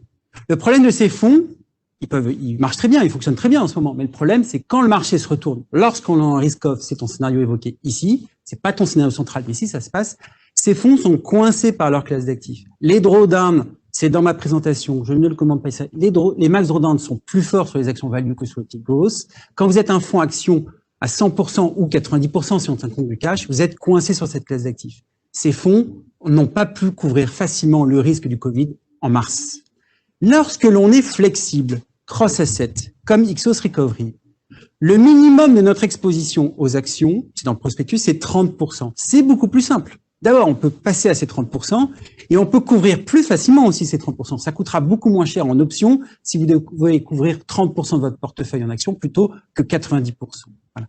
Et cette flexibilité, on la retrouve dans les deux sens. Si vous allez sur ma présentation sur la slide 19, qu'est-ce que vous voyez? Vous voyez effectivement ces deux bornes 30 à 100%. On peut être à 100% en action aujourd'hui. Aujourd'hui, on est à 70%. On n'est pas exposé à 100%. Et on a géré cette allocation. Lorsque l'on a commencé à investir, c'était en phase de lancement d'investissement, les 15 jours d'octobre, on était à 30%. On est monté progressivement sur les élections américaines à 55%. Et au moment de l'annonce de Pfizer, dans les 2 heures, nous avons augmenté de 15% notre allocation aux actions. Ça a marché à la hausse. Ça peut aussi facilement marcher à la baisse. Si un élément imprévu arrive, on peut facilement réduire le risque instantanément dans le portefeuille. Et ce qui est important, et si je reviens à ce slide, on va passer un peu plus de temps dessus sur le slide 19, ce qui est important, c'est la droite, c'est le track record, qui est très court, donc il faut être très prudent, mais que nous montre ce track record? C'est pas parce que le fonds était investi en moyenne en novembre et en décembre à 68% en actions, c'est pas parce qu'il était moins exposé aux actions que les fonds à 100% en actions qu'il les a sous-performés. Pour l'instant, c'est l'inverse qui s'est passé. Le fonds a surperformé depuis son lancement de 450 points de base les actions value dans le monde, le MSCI World Value, de 600 points de base le stock 600 et de 900 points de base le S&P 500. Flexibilité dans l'allocation ne veut pas dire moindre performance. Deuxième élément clé de notre process, au-delà de la flexibilité, c'est la robustesse financière. Je vous ai montré précédemment les ratios de valorisation EV sur EBITDA. Nous sommes très décotés par rapport au marché US ou européen. Ça ne se fait pas au prix d'un levier financier, d'une dette financière qui ne serait pas soutenable. Cyril en a parlé précédemment. Si vous regardez sur la slide 21, le ratio moyen des valeurs que nous détenons aujourd'hui ou des émetteurs dans le cas des obligations, ce ratio de dette moyen est de net dette par rapport à EBITDA de 1,4 fois. C'est tout à fait raisonnable. Les secteurs les plus leveragés sont les secteurs plus capitalistiques comme les utilities, mais qui ont plus de visibilité sur les cash flows. Le seul secteur qui est au-dessus du niveau un peu limite de 3 fois, c'est le secteur du tourisme. Et vous le verrez, on en parlera peut-être à la fin si on a le temps, s'il y a une question dessus. C'est sur ce secteur que nous préférons les obligations et les obligations convertibles aux actions. C'est l'intérêt de pouvoir jouer sur la capital structure et prendre quelque chose de moins risqué que l'action. Dernier élément, et je vais passer quelques minutes dessus, qui est essentiel. C'est la diversification. Là aussi, il y a pléthore de fonds value aujourd'hui qui performent très bien. Et certains même mieux que Recovery. Mais il faut regarder ce qu'il y a dedans en termes de diversification. Si vous êtes sur 30-40% sur 2 secteurs, notamment liés aux commodities que nous avons aussi, vous avez un risque de diversification qui est plus fort. Ou sur 40 valeurs, c'est le même phénomène. Nous gérons la diversification. Si vous regardez sur la slide suivante, sur la slide 22, comment nous gérons la diversification? D'abord, il y a une diversification valeur, 90 sociétés. Pourquoi? Parce que sur les values, il y a des value traps. Et il y a des sociétés qui font plusieurs profit warnings. Il faut réduire le risque spécifique. Donc, on va largement au-delà des règles UCITS. 90 sociétés aujourd'hui, aucune valeur pèse de plus de 3%. Même Unibail que nous avions en novembre, qui était la meilleure performance du fonds et la meilleure performance du stock 600, son poids ne dépassait pas 2,5%. Nous n'avons pas pris de risque excessif sur cette position.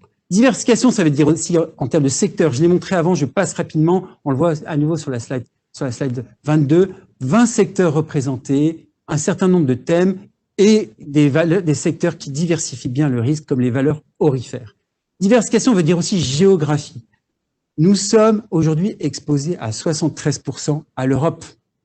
C'est normal, et tu en parlais avant, c'est normal, c'est sur l'Europe qu'il y a plus d'opportunités sur la value. Mais plus le re-rating des actions européennes va s'opérer, plus nous allons diversifier en dehors de l'Europe. Aujourd'hui, nous avons dans le portefeuille des valeurs canadiennes, australiennes, américaines et chinoises. Et enfin, pour terminer, dernière diversification, bien sûr, c'est le risque action. Je viens d'en parler. On peut diversifier au-delà de la classe d'actifs action. La classe d'actifs convertibles aujourd'hui est une classe d'actifs intermédiaires qui a très bien performé, vous le savez, en 2020, qui reste très adaptée au contexte de 2021. Dernier élément, il y a un débat dans le marché, souvent, j'entends, et c'est sans doute légitime ce débat, c'est le débat de la performance lorsque l'on est trop diversifié. Est-ce qu'avoir 80, 90 valeurs, c'est trop diversifié? Est-ce que ça va peser sur la performance? Ce que l'on voit pour l'instant, c'est que ça n'a pas pesé sur la performance. Si vous regardez le slide suivant, vous regardez la répartition sur le slide 23, 25, la répartition des meilleures performances, qu'est-ce que vous voyez? Vous voyez qu'en novembre, 43 valeurs sur à peu près 70 à ce moment-là ont surperformé le benchmark. En décembre, 52 valeurs sur à peu près 80 ont surperformé le benchmark. Les poids aussi ont apporté de l'alpha. C'est le portefeuille action a surperformé un portefeuille qui aurait été équipondéré. Ça se traduit par un nombre de valeurs, vous voyez sur la slide suivante, sur la slide 26, un nombre de valeurs par secteur qui ont surperformé et généré de l'alpha qui est très conséquent et qui n'est pas seulement dans quelques secteurs, qui est dans beaucoup de secteurs, qui est très diversifié, avec en même temps de la rotation. Si vous regardez le top 10 de novembre et le top 10 de décembre, aucune valeur en commun. Être diversifié, ça permet de capter les rotations.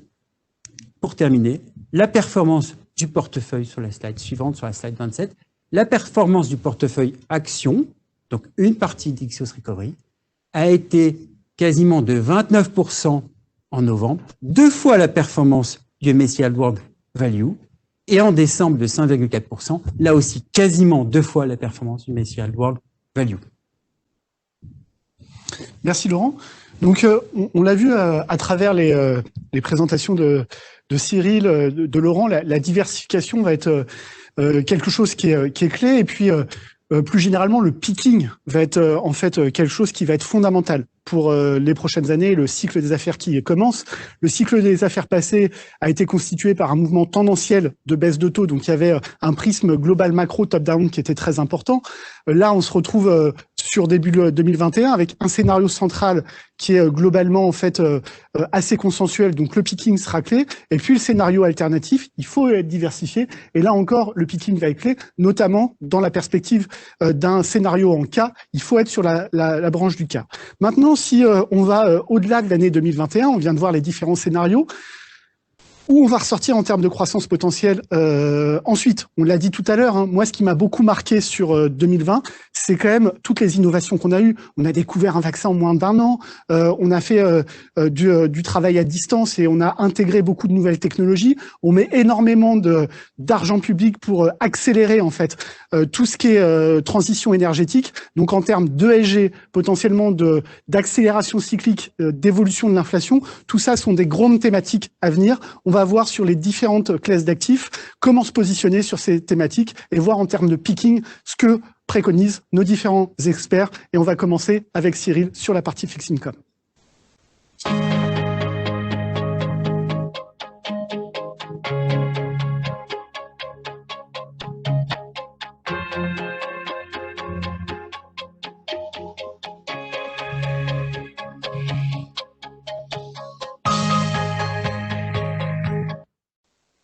Alors Cyril, l'ESG, c'est bien évidemment une thématique qui va être clé sur le cycle des affaires qui commence. Avant la crise de la Covid-19, on avait vu auprès de vous, auprès des différents investisseurs, qu'il y avait énormément de flux vers cette thématique. Donc on avait un démarrage de cette thématique, une accélération d'une thématique qui était présente mais qui manquait de flux. Là, maintenant, on a l'argent public qui arrive. Donc, c'est une thématique qui est centrale. Sur la sphère fixed income, le développement des green bonds est arrivé plus tard que sur la partie equity.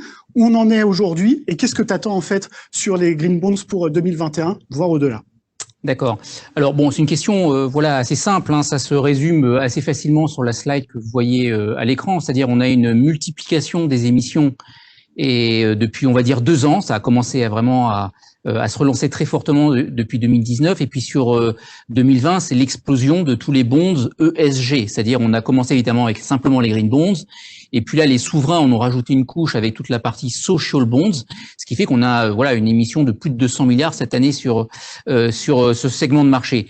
Et ce segment de marché commence même à dépasser le high yield européen en termes de stock de bonds. Donc c'est normal, il y a une grosse attractivité. Tout le monde veut greenifier son portefeuille, tout le monde veut en faire partie. Après, la question, c'est plus le positionnement qu'on doit adopter sur cette sphère green ESG. Vous savez que on avait dit depuis septembre que ça allait devenir compliqué pour faire de la performance avec les niveaux de portage qui étaient très faibles, notamment sur la partie investment grade. On a choisi de lancer un indice qui était beaucoup plus sur les signatures crossover. On a mis un petit peu de high yield, un petit peu de bancaire, beaucoup d'assurance pour voilà des thématiques qu'on aime bien globalement sur la partie crédit. Ça a plutôt marché. Vous voyez que la surperformance du Managed Allocation Green Bonds par rapport à son benchmark est assez flagrante. On pense qu'on peut faire des performances de 3 à 3,5% encore sur ce sujet-là. D'accord. Autre liste, hein, tu gères depuis un moment avec des très belles performances, avec pourtant un environnement qui n'était pas forcément le plus adapté. Là, le changement de paradigme, c'est le fait que les taux peuvent remonter, qu'on ait potentiellement une accélération cyclique plus importante avec un retour de l'inflation. Toi, quel segment du crédit tu privilégies à ce moment-là et comment tu positionnes tes différents segments? Alors pour moi, il y a 2 choses à jouer, hein, évidemment. Sur la partie corporate, nous allons jouer beaucoup plus les valeurs dites grosses, cycliques. On va remettre de l'indexation à l'économie dans les portefeuilles. On avait été très techno, utilities, télécom durant 2020 justement pour amortir le choc de la Covid. Là, ce qui se passe actuellement, c'est, vous le voyez sur le graphique de gauche, on a déjà une amélioration de la tendance des ratings, c'est-à-dire on a eu un gros choc de dégradation. On voit que le ratio upgrade-downgrade s'améliore depuis 2 trimestres. C'est un bon signal. Si on n'a pas trop de reconfinement, on devrait essayer de recasser les une fois sur 2021. Et puis le deuxième élément aussi qui nous soutient là-dedans, c'est que finalement les défauts qui ont été réalisés sur 2020 sont très localisés d'une manière géographique, donc très États-Unis et très sur le secteur énergétique, leisure travel, donc les secteurs les plus impactés. Au-delà de ça, on n'a pas eu tant de restructuration que ça. On a beaucoup de signatures qui nous ont plutôt surpris à la hausse. Et si je devais en citer une, par exemple, juste pour donner un indice, vous voyez un groupe comme CMA-CGM, qui est un groupe de shipping, très indexé sur le trend mondial, aurait pu s'écrouler, mais il se trouve que ça a continué de circuler, les navires, notamment avec l'Asie. Et finalement, c'est des bonnes surprises comme ça qu'on essaye de mettre aujourd'hui dans nos allocations. On essaye aussi d'aller chercher dans le capital structure plutôt les dettes maintenant unsecured par rapport aux dettes secured sur des gros noms qu'on aime bien. Je vous donne un autre exemple qu'il y a dans cette sélection qu'on vous a faite. Un nom comme ThyssenKrupp Elevator, les ascenseurs, c'est totalement là pour le coup un groupe avec d'énormes parts de marché dans le monde, un gros LBO à plus de 18 milliards. Il vaut mieux aller chercher du rendement sur la dette unsecured, on prend pas un énorme risque là-dessus. Donc ça, c'est sur la partie corporate. Sur la partie corporate, on peut pas faire de la performance en allant chercher aujourd'hui des ratings triple B. C'est pas possible. Sur la partie financière, qu'est-ce qu'on fait? Vous savez c'est comme tu l'as dit, c'est un secteur qui a très bien marché depuis 5 ans. On a encore un peu de portage, sur les dettes CoCo qui sont pas du tout aujourd'hui, qui est pas du tout remis en question. Les coupons ont été payés. On sait bien que les banques centrales soignent un petit peu aussi les bancaires. Leur font garder des dividendes en interne, etc., etc. Donc les ratios sont très bons. Aujourd'hui, si en plus on est aidé par la courbe, on va nettement améliorer tout ce qui est marge nette d'intérêt et on va en profiter, y compris sur nos bancaires européennes. Donc dans ce tableau, on a mis une sélection de banques qui à la fois peuvent bénéficier de meilleures marges nette d'intérêt et en même temps aussi, on n'en a pas beaucoup parlé, mais bénéficier d'un effet M&A, puisque la consolidation bancaire, aujourd'hui tout le monde en parle, les gouvernements, y compris les régulateurs. Donc ça va être accéléré. Et puis sur la partie assurance, faut pas oublier aussi que l'assurance est sensible à la repentification des taux. Une marge de solvabilité, c'est quoi? C'est des actifs, c'est des passifs, mais le passif, il est très sensible au taux d'actualisation. Et plus votre taux d'actualisation est élevé, plus votre taux long il est élevé, plus votre passif est bas, plus votre marge de solvabilité s'améliore.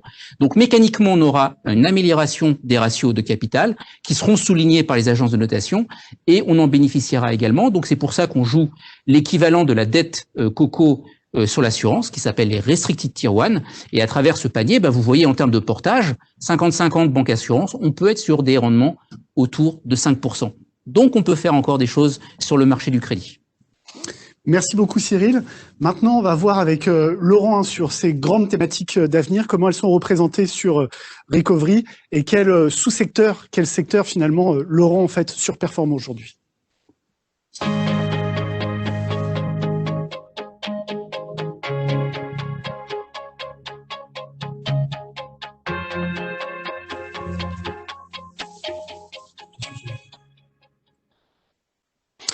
Alors Laurent, la value, c'est l'ADN d'Ixious Recovery.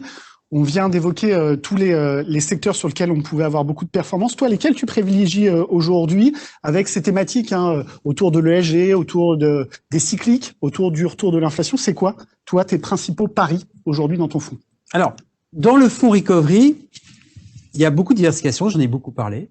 Et du coup, il y a une multitude de thématiques. Vous les retrouvez sur la slide 27. Je ne vais pas tous en parler. Et sur la thématique plus précise de l'ESG, en fait, j'ai envie d'être contrariant aujourd'hui. L'ESG, on le verra, a eu beaucoup d'impact en termes de flux, mais aussi énormément d'impact en termes de valorisation. Premier secteur dont je vais parler, c'est l'automobile. Alors, l'auto, pour moi, mon cher Florian, ça a été la meilleure bonne surprise, on va dire, de l'année 2020. Pourquoi bonne surprise? Parce que franchement, il y avait tout pour que le secteur auto sous-performe très largement. Pas de possibilité de prendre sa voiture pendant le confinement, pas de consommateurs qui étaient dans la concession, du chômage technique, donc il y avait tout, le secteur cyclique, avec beaucoup d'emplois, il y avait tous les ingrédients étaient là, les planètes étaient alignées pour que l'auto sous-performe. Et à l'arrivée, l'auto n'a pas sous-performé. Pourquoi? Je le détaille sur le graphique de la slide 30. Vous le voyez à gauche, les résultats opérationnels du secteur auto ont monté en 2020. Personne ne s'y attendait. Pourquoi? Parce que même si les volumes ont baissé, même s'il y a eu un impact coût, l'effet mix, l'effet prix l'a emporté. C'est un secteur qui a été résistant d'un point de vue bénéficiaire. Ça s'explique la bonne performance relative du secteur en 2020, mais le meilleur est devant nous. Pourquoi? Parce que quand vous regardez la corrélation historique, toujours sur ce slide, la corrélation historique de la demande d'automobile avec le chômage, elle est très forte. On le voit sur le graphique et sur l'Europe, c'est vrai aussi aux États-Unis. Quand le chômage augmente, la demande d'automobile diminue. Lorsque le chômage diminue, la demande d'automobile monte, progresse. Les analyses d'Exane BNP Paribas anticipent 21% de hausse du marché automobile en Europe en 2021, 12% aux États-Unis, 10% en Asie. Ce sera un secteur cyclique de croissance en 2021. Sauf que ça se fera de plus en plus en faveur des véhicules électriques et au détriment, et vous le voyez sur le slide, l'évolution attendue sur les années à venir, au détriment du véhicule thermique. Et ça, c'est un élément très important. Pourquoi? Parce que quand vous regardez la valorisation du secteur automobile, qu'est-ce que vous voyez sur la slide 31? La plupart des secteurs ont une valorisation qui est cohérente avec la croissance bénéficiaire attendue. Plus vous êtes à droite, plus vous avez de croissance, plus vous êtes cher en termes de PER. Et inversement, à gauche. Et on retrouve certains secteurs comme l'énergie qui sont tout en bas à gauche. Sauf que l'auto devrait avoir une croissance de ses bénéfices de 6% par an dans les années à venir d'ici 2022 et reste un secteur très décoté. Cette décote, c'est l'ESG. L'ESG, les craintes liées au changement de réglementation sur les émissions de CO2 pèsent sur la valorisation du secteur, ne traduisent pas intégralement la croissance bénéficiaire que l'on attend à l'avenir. Ce qui est intéressant sur ce slide, c'est le graphique de droite, c'est plus le volume de véhicules électriques augmentera, plus les coûts vont baisser, notamment sur la batterie. Une partie de ces coûts sera conservée, de cette baisse des coûts sera conservée par les entreprises. Et à partir de 2023, il sera plus rentable de produire un véhicule électrique qu'un véhicule thermique. Sur ces secteurs, nous privilégions les actions. Pourquoi? C'est ce que vous voyez sur ce slide en bas à droite. C'est que vous voyez que le ratio de dette, net dette, reste très raisonnable. On est cash riche sur les constructeurs automobiles, dont Stellantis, nouveau champion européen, et aussi sur les fournisseurs, les équipementiers automobiles. Deuxième secteur, très rapidement, parce que l'heure tourne, c'est le pétrole. Aujourd'hui, c'est un secteur très controversé, notamment sur les problématiques de l'ESG. Avant d'en parler, déjà, sur le marché lui-même pétrolier, on assiste à un rééquilibrage, les stocks baissent, la demande est toujours impactée par le Covid, mais l'Arabie Saoudite a fait une annonce majeure depuis le début de l'année avec sa coupe de production d'1 million de barils jour en février et mars. Pourquoi? Pour accélérer le rebalancement du marché. à horizon 2021, fin 2021, début 2022, les stocks devraient être retenus à leur niveau d'avant la crise. La demande devrait être revenue à 100 millions de barils jour, à son niveau d'avant la crise. Si on est dans cette configuration, le pétrole pourrait dépasser $60. C'est très important pour deux raisons. La première, si on reprend ce graphique sur le graphique de droite en bas, vous voyez sur ce graphique, le free cash flow yield, aujourd'hui, si on atteint 55-60$, va être au-dessus de 10% sur les majors pétrolières. Ça veut dire qu'elles pourront payer des dividendes de 6% en moyenne. Deuxième élément qui est important sur ce graphique et sur ce slide, sur le graphique de gauche, c'est le nombre de nouveaux projets. Si vous êtes au-dessus de $60, tout à coup, des nouveaux projets apparaissent. Ce sera très important et favorable pour les équipementiers, les fournisseurs de services pétroliers. Conclusion sur Ixos Recovery, nous jouons les deux. Les valeurs pétrolières ont subi une très forte décote liée à l'ESG. C'est pas un hasard. Si vous regardez sur le slide 33, et ça n'est pas que pour le pétrole, vous voyez que tous les flux ne vont aujourd'hui en Europe que sur les actions dans les fonds ESG. 66 milliards de dollars depuis début 2019, contre 190 milliards qui sont sortis des fonds non ESG. Ça met une pression d'enfer sur les groupes pétroliers qui sont en première ligne. Les groupes que nous avons sélectionnés dans Recovery, qui ont très fortement progressé depuis mi-octobre, depuis le lancement du fonds, ce sont des groupes qui aujourd'hui vont au-delà de ce qui est demandé par l'IEA en termes de baisse des émissions de gaz à effet de serre. C'est notamment Repsol que l'on voit sur ce graphique de la page droite sur la slide 33. Et dernier élément, le secteur est très décoté. Pour moi, il est trop décoté. La hausse du pétrole, la prise de conscience que certains groupes sont vertueux devraient réduire cette décote. C'est un secteur qui est peu endetté, y compris sur les services pétroliers. Pour faire plaisir à nos amis italiens, des sociétés comme Saipem et Tenaris, aujourd'hui, sont peu endettées. C'est une bonne façon, en plus de Repsol, OMV et autres valeurs pétrolières, c'est une bonne façon de jouer sur e-rating. Là, tu me décris des thématiques que tu joues à travers les equities, notamment ce que tu viens de dire, hein, parce qu'en fait, on est sur des valeurs qui sont peu endettées, mais la nature de Recovery, c'est d'être diversifié. Est-ce que tu joues d'autres thématiques à travers d'autres classes d'actifs? Alors, c'est un très bon point. Effectivement, Recovery et cross-asset. Est-ce que sur tous les secteurs, je suis investi en actions? Non. Typiquement, on l'avait vu précédemment, sur le secteur du tourisme, les ratios de dette sont trop élevés. Il vaut mieux être du côté du créancier. Vous retrouvez ici, sur la slide 39 et 40, l'évolution des ratios de net dette sur les compagnies aériennes. Certaines sont vertueuses, d'autres le sont beaucoup moins, ont considérablement augmenté leur dette, notamment malheureusement pour nous Français, Air France. Ces valeurs ont fortement monté. Le risque aujourd'hui, ça n'est pas la faillite. Le risque aujourd'hui, c'est l'augmentation de capital, c'est la dilution. Lorsqu'on va sur la slide suivante, vous voyez spécifiquement la situation d'Air France. Qu'est-ce que vous voyez? La dette a explosé à la hausse. La société, c'est en haut à gauche, sur la slide 40. La société a continué à brûler du cash. Sa dette va continuer à monter. Et aujourd'hui, qui est le premier créancier d'Air France? C'est le premier actionnaire d'Air France. C'est l'État, l'État français, l'État hollandais. Vous voyez ici, à travers la barre en bas à droite, la barre bleu clair, à un moment donné, cette dette, il va falloir la rembourser. La probabilité est très forte qu'elle soit transformée en action. Là, l'actionnaire va énormément souffrir. Moi, je préfère être à gauche, du côté de celui du créancier. Nous avons rentré de la dette Air France dans le portefeuille à plus de 6% de rendement. Je ne pense pas qu'Air France sera faillite. Je pense que nous pensons, c'est un pari, nous pensons que Air France sera capable de rembourser le créancier. En revanche, Air France risque de diluer fortement l'actionnaire. Merci Laurent. Donc voilà un petit peu sur ces aspects, en fait sur la croissance potentielle, sur les aspects fixed income, sur les aspects recovery. Maintenant, il y a la thématique inflation qui peut être aussi être envisagée un petit peu différemment. Vincent, simplement pour conclure, hein, cette partie expert va venir sur les solutions inflation potentiellement en fait qui peuvent être privilégiées aujourd'hui pour jouer cette thématique.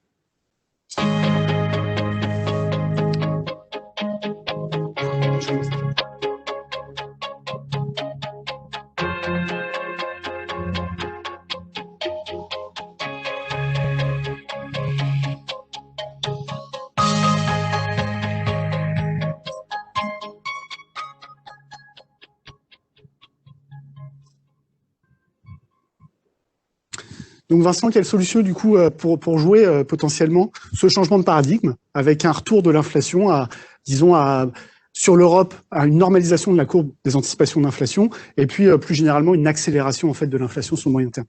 Écoute Florian, merci pour la question. J'ai effectivement 2 produits qui peuvent répondre à tes questions. Un sur les taux d'intérêt, un sur l'inflation. Je dirais que le premier axe, c'est qu'on voit bien qu'on est en train de casser le paradigme des taux baissiers. Donc on va avoir des taux haussiers. La chose la plus logique à faire, c'est de se mettre long taux long. Voilà. Et la manière très interbancaire de le faire, parce que nous, on est des gens de la salle de marché, donc on a ces réflexes-là, c'est de traiter des swaptions. Une swaption, c'est un produit OTC très répandu qui traite pour des milliers de milliards. Ce qu'on vous propose, c'est de vous mettre long pour une option 3 ans pour rentrer dans un swap dollar 30 ans. Donc c'est ça la swaption. Ce qu'on fait nous, c'est qu'on le met au service de vos portefeuilles, encore une fois, on le met dans un varant qu'on émet, c'est un titre, vous l'achetez, et vous vous mettez long dans 3 ans d'un swap de taux 30 ans, modulo un taux fixe qui dépend des conditions de marché actuelles. C'est un produit très pur qui permet de te mettre long des taux longs, qui sort directement de tes recommandations. Sur l'aspect inflation, dès qu'on parle de taux réel, il y a un aspect inflation, on l'a dit un petit peu tout à l'heure, on le redit, hein, donc les aspects prix pétrole, il y a les aspects reconsommation, consommation de l'argent qu'ont mis de côté les ménages. Ce qu'on a fait, et le produit que je vous montre là, il se trouve qu'on l'a traité avec un client institutionnel il y a une quinzaine de jours, et ça c'est un petit peu plus de l'ingénierie et moins un produit vanille, c'est qu'on vous fait un bond Exane, une obligation Exane, qui paye un coupon indexé à l'inflation, donc c'est une obligation Exane indexée à l'inflation, et cette indexation à l'inflation, c'est un coupon annuel qui est de 10 fois la différence positive entre l'inflation constatée et un break-even qui est ici de 1,15% pour l'inflation européenne, l'indice HICP tel que vous le trouvez dans Bloomberg. Donc à la fin, c'est un bond, donc vous retouchez le nominal, sauf à ce que on ait mis en mémoire les coupons négatifs, et vous avez à chaque année, à partir de l'année 2, puisqu'on parle d'un produit 5 ans, touché 10 fois la différence positive entre l'inflation constatée et le break-even qu'on aura déterminé lorsque vous strickerez le produit. C'est un produit que je trouve très pur d'une certaine façon, même si c'est un petit peu plus de l'ingénierie. Bond d'Exane indexé inflation, c'est un peu comme un steepener, modification avec un levier de 10. Et ça peut permettre d'implémenter ce que tu nous dis. Merci Vincent, merci à tous, tous les intervenants. On va ouvrir maintenant la séance aux questions-réponses, à vos questions en fait, qu'on a récupérées pendant l'ensemble de la présentation. Je vous remercie.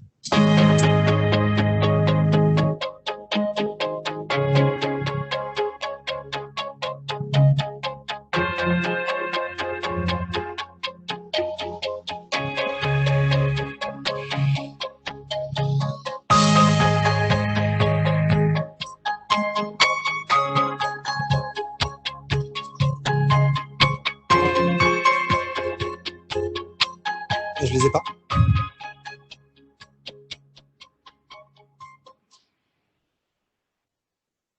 Eh bien, c'était au tour de vos questions. Vous avez été nombreux à nous en poser pendant la présentation. Je vais peut-être commencer par... Il y a eu beaucoup de questions sur les commodities, ce qui n'est pas anormal, puisque Florian, tu nous as parlé pendant 5 ans du gold et tu nous parles maintenant de commodities. Donc peut-être, on va commencer par cette question, qui va apparaître sur votre écran. Peut-être Florian, tu peux venir, ou Laurent, à votre convenance, ou les deux, dans le respect de nos normes sanitaires aujourd'hui. Ça pourrait être, après, je laisserai la parole à Laurent. Donc, effectivement, les commodities aujourd'hui, c'est une de mes principales convictions pour les 5 prochaines années. Pour plein de raisons. 1, c'est le meilleur hedge historique contre l'inflation. 2, il y a les plans de relance des États. Et 3, c'est très compliqué aujourd'hui de diversifier les portefeuilles, parce que tout le monde est long taux d'intérêt, tout le monde est sensible au taux d'intérêt, donc en fait, les actifs réels, fondamentalement, vont être clés pour diversifier les portefeuilles. Sur quelles commodities investir en fait aujourd'hui? Globalement, celles qui sont sensibles à la transition énergétique, c'est ça en fait qui va être clé de main, et c'est là-dessus en fait que va se positionner le fonds Ixios dont va parler Laurent, et Laurent en fait joue aussi les commodities à travers son fonds recovery d'une manière diversifiée. Eh bien, merci Laurent. Florian. Merci. Alors je vais compléter ce que vient de dire Florian. Vous le savez, c'est une conviction très forte les commodities. On a commencé par le fonds Gold Mining qui a été lancé en mai 2019, mais c'était une conviction qui datait de plusieurs années. Donc ce fonds, aujourd'hui, il remplit parfaitement son mandat. C'est-à-dire qu'il a fait 2 fois la performance du GDX en 2020, il avait surperformé aussi en 2019. C'est une première étape de la fusée des commodities. C'est celle qui était la plus évidente avec l'augmentation du bilan des banques centrales. C'était l'or, bien évidemment, et jouer l'or avec un effet levier à travers des sociétés bien géré, mieux géré que la moyenne GDX. C'était le mandat d'Ixios Gold. Voilà. Cette étape, elle n'est pas suffisante. Nous allons lancer fin février un fonds pour jouer les autres étapes. Après le bilan des banques centrales, maintenant vous avez les infrastructures, l'ESG, le plan d'investissement Biden, le plan quinquennal chinois. Le marché commence à déjà refléter dans ses valorisations, mais ça n'est pas terminé, ces phénomènes très structurants pour les 2 années à venir. Les valeurs minières montent fortement et au sein des métaux, pour répondre à ta question, c'est bien évidemment le cuivre aujourd'hui qui est dans la tête de tous les investisseurs, qui sera en déficit en 2021 avec de la demande qui vient de toutes parts, les voitures électriques, la construction. Le cuivre, on le joue déjà à travers 2 mines canadiennes dans le fonds Ixos Recovery, Hero Copper et Ivanhoe Mines, qui sont 2 sociétés minières sur le cuivre qui ont un effet de levier particulièrement fort et qui sont bien gérées. Toutes ne sont pas bien gérées, qui sont bien gérées pour jouer le cuivre. Mais ça n'est pas suffisant. Il faudra élargir cette diversification. Recovery, il est en train de le faire et le fonds Global Minings and Metals le fera de façon encore plus large à partir de fin février. Merci Laurent, peut-être reste avec moi parce que je pense qu'on a des investisseurs d'Ixios Gold sur la ligne qui nous posent une question. Quel est l'outlook en 2021 sur les valeurs aurifères? Alors, j'avais malheureusement pas eu le temps d'en parler, mais c'était dans ma présentation que vous avez reçue, donc je vais peut-être demander à nos amis de la technique de reprendre certains des slides. Je sais. Bon, on va te les préparer. Si on me les prépare, je vais les résumer. Voilà. Le secteur des mines d'or connaît une double révolution. La première, elle est évidente. C'est l'explosion du cours de l'or, mais ça, tout le monde l'a vu. Celle qui n'a pas été perçue encore réellement à sa juste mesure par les investisseurs, notamment généralistes sur les actions, c'est une révolution plus cachée, plus en profondeur. C'est le changement de paradigme de l'attitude des mines d'or vis-à-vis des actionnaires. Vous avez quelques slides qui vous montrent que le problème... Ah, merci. Le problème d'une mine d'or, en général, c'est la durée, et David Finch insiste dessus à chaque présentation, c'est la durée de vie très courte d'une mine d'or, c'est de l'ordre de 7 ans à peu près. Voilà. C'est beaucoup plus court que sur des mines traditionnelles. Le problème de ces cycles fait que les entreprises minières, généralement, investissent beaucoup dans les mines en haut de cycle quand l'or est haut, et lorsque le cours de l'or baisse, se retrouve, entre guillemets, excuse-moi, nu, se retrouve sans rentabilité avec des dettes. La nouveauté, c'est quoi? C'est ce que vous voyez sur les slides suivants, notamment avec un exemple très emblématique qui est Newmont. Newmont, c'est une société qui ne cherche plus forcément à augmenter considérablement sa production, mais elle cherche à rendre plus de cash aux actionnaires. Elle a doublé son dividende, on le voit sur le slide suivant, 2 fois en 1 an. Elle cherche à réduire ses coûts, c'est ce qu'on voyait sur le slide précédent, le fameux AISC, et donc la rentabilité est de plus en plus forte. Ce qui fait qu'aujourd'hui, pourquoi Ixos Recovery a des valeurs aurifères dans son portefeuille? 1, c'est pour diversifier les risques. Et on l'a vu, ça, sur certaines périodes en 2020, c'était très intéressant des valeurs aurifères, notamment quand les nouveaux cas ont augmenté. Et 2, c'est parce que même si les cours ont explosé à la hausse, ça reste extrêmement value. Vous êtes sur des valorisations, on le voit sur la slide précédente, 27, je crois, de mémoire. On est sur 37, pardon, on est sur des plus bas historiques en termes de valorisation. Quand vous regardez, je terminerai par ce slide sur la slide 38, quand vous regardez le free cash flow qui est pré-distribué aux actionnaires rapportés à capitalisation, ce qu'on appelle le free cash yield, vous êtes sur des chiffres qui sont passés de 3% en moyenne en 2019 à 10% sur la plupart des sociétés que l'on suit dans le fonds Ixos Gold, et dans Recovery, on est même à 17 et 19% sur West African et West Gold. Et tout ça avec des ratios, mon cher ami, où vous payez en dessous de la valeur d'actifs. Vous avez des rendements à 2 chiffres en payant moins que la valeur d'actifs sur des sociétés qui augmentent leurs dividendes et qui n'ont plus de dettes. Même après 90% de hausse des valeurs que nous détenons, ça reste extrêmement value. Merci Laurent, je vois que tu t'attendais à la question. On va peut-être prendre des questions de portée un petit peu plus générale pour Florian. J'en vois une en particulier. Merci Laurent. Alors Florian, peut-être tu peux me rejoindre. On a une question, tu l'as parlé un petit peu d'euro-dollar, on parle d'equities.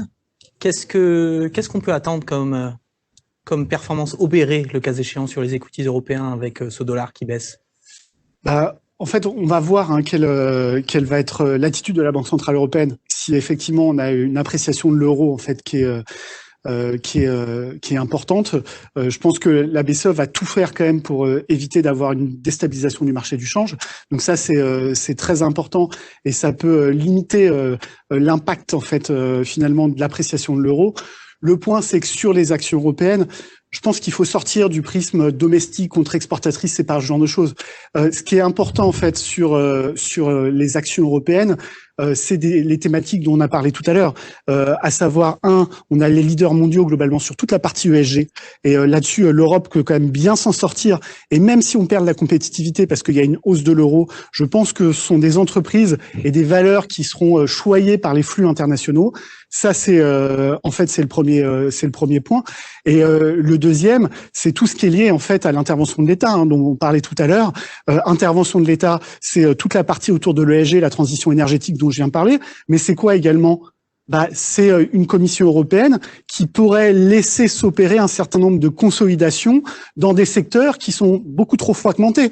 Les banques, les réseaux de distribution sur toute la partie globalement grande distribution, la partie télécom, et puis aider aussi le développement de la tech européenne. Donc nous sur l'Europe, on se dit que le M&A et dans Apollo pour l'année 2021, on pense que le M&A va être un moteur de performance en fait très important.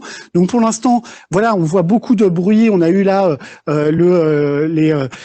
les discussions entre Couche-Tard et Carrefour, mais je veux dire, dans les secteurs où il y a besoin d'économie d'échelle, on va avoir, je pense, une thématique M&A qui va être très présente et qui peut permettre d'obtenir une diversification par rapport au change. Donc, le fait de se dire, attention, l'Europe, l'euro risque de s'apprécier, l'Europe va sous-performer. Attention quand même aux aspects un peu transversaux qu'on pourrait avoir avec le l'ESG, avec potentiellement le M&A. Donc nous, ce qu'on essaye de faire, et c'est notre ADN encore une fois chez Exane, fondamentalement c'est stock picking, et c'est de trouver des manières intelligentes de jouer ce stock picking. C'est tout ce qu'on a essayé de faire dans notre liste Apollo, en étant sur ce qui est stratégique pour les États. Et dans Apollo, ce qui est intéressant, c'est qu'on n'est pas value par nature, on est simplement value par construction et on joue en fait le fait qu'on ait une rotation vers ces thématiques. Donc même par exemple sur Apollo, si on avait une appréciation de l'euro, je pense qu'on peut avoir une performance qui soit très forte en fait sur l'année 2020 du fait d'année 2021. 2020 c'est déjà fait, du fait des éléments que j'ai mentionnés tout à l'heure. Économie d'échelle, je pense que celle-là, tu y as un peu répondu, puis si tu as des choses à ajouter, ça nous permettra d'y répondre complètement. Oui, c'est ça, les principaux drivers de la performance d'Apollo, c'est bien évidemment les programmes budgétaires. Biden vient d'arriver sur tout ce qui est transition énergétique. Généralement, les États-Unis, quand ils se mettent sur une thématique, c'est pour être les leaders mondiaux. Donc, on voit qu'on a des flux qui étaient plutôt européens. Là, on peut avoir le gros acteur mondial qui se joigne au combat et qui accélère finalement les choses avec beaucoup plus de flux internationaux. Donc, toute la partie révolution énergétique, elle reste centrale aujourd'hui. Faut savoir la jouer.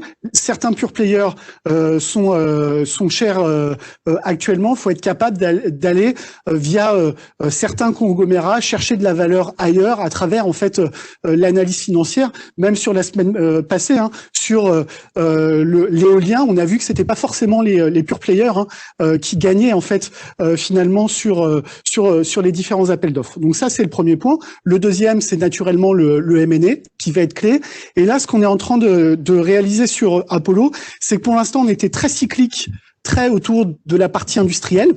Là, on se dit, là, on peut avoir un peu de prise de profit à court terme. Et fondamentalement, on a un plan Biden qui est quand même très tourné vers le consommateur. C'est des chèques fiscaux qui vont être distribués aux ménages. Sur les 1900 milliards de Biden, vous avez un peu plus de 500 milliards en fait là-dessus. Et puis le deuxième point, c'est une extension des allocations chômage. Donc on a ce plan-là. Et les Chinois, même s'ils ont réussi à limiter le choc macroéconomique, ils vont avoir peur des tensions sociales. Donc dans le 14e plan quinquennal qui sera annoncé en mars, je pense qu'ils vont essayer de retrouver en fait le fait de relancer la consommation. Ils ont soutenu l'économie, mais du coup ils ont été sur les déséquilibres du passé à travers le soutien à l'exportation, aux investissements. Ils doivent rééquilibrer vers la consommation. Donc sur la consommation, il y a des choses qui sont intéressantes. Donc du coup la semaine dernière, là on vient de rentrer SEB, qui est très présent, par exemple sur la Chine. Et puis par ailleurs sur Carrefour, même si finalement la fusion s'opère pas, c'est un big bang parce que l'État français n'a pas permis la fusion, mais Carrefour a un lot de consolidation, soit avec la fusion avec un autre réseau, soit en fait avec d'autres aides. Donc vous voyez, tactiquement là, on joue plutôt un virage sur la consommation sur le deuxième trimestre, en se disant le plan quinquennal chinois va être très important sur début mars et on positionne Apollo pour qu'il puisse en bénéficier. On en prend une dernière très courte parce qu'elle fait écho à un certain nombre qui nous sont posés. Le couplage gold-taux, qu'en dirait-on rapidement? Alors, le couplage gold-taux, il est pas parfait, mais c'est sûr que, disons, dans une première phase où il y a un début de normalisation, c'est-à-dire une première phase de hausse de taux, sur l'or, on peut avoir quelques prises de profit. Parce que fondamentalement, l'or est un actif sans risque, et s'il y a une phase de hausse de taux, ça plaide pour une normalisation de la situation. Donc, qui dit normalisation de la situation, dit quelque chose qui est normalement moins porteur pour l'or. Après, notre scénario, c'est de dire qu'on va aller au-delà de la normalisation de la situation sur l'inflation et qu'on aura plutôt un overshooting par rapport au cycle d'inflation, du fait notamment en fait des commodities. Or, quand il y a de l'inflation, l'or est fondamentalement une très bonne classe d'actifs. Donc le point, c'est que quand les investisseurs vont se rendre compte qu'il y a un risque d'inflation, on peut voir une correction de l'obligataire, une correction de la partie equity. Il faut conserver des solutions de diversification, les commodities. L'or, c'est quelque chose en fait qui est très important. Donc à ce moment-là, la corrélation entre taux d'intérêt et or risque de changer. Eh bien, écoute, c'est très clair, Florian. Je pense que la parole revient en conclusion à Julien maintenant. Et je vous remercie pour vos questions nombreuses.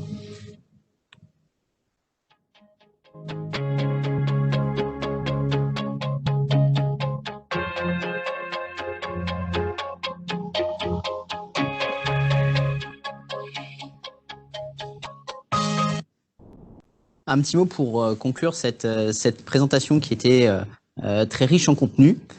Déjà, je voulais vous remercier chaleureusement de la part de toutes les équipes d'Exane pour votre confiance. Vous avez été extrêmement nombreux à nous suivre aujourd'hui.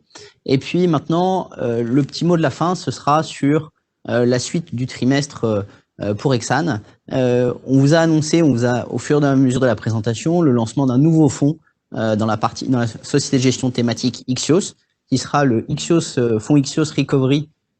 Excusez-moi, lapsus pour l'importance du fonds qu'a le fonds de Laurent, le fonds Ixios Global Commodities and Minings, qui va être lancé fin février. Donc c'est vrai que c'est quelque chose qui est très important pour nous, la thématique des commodities.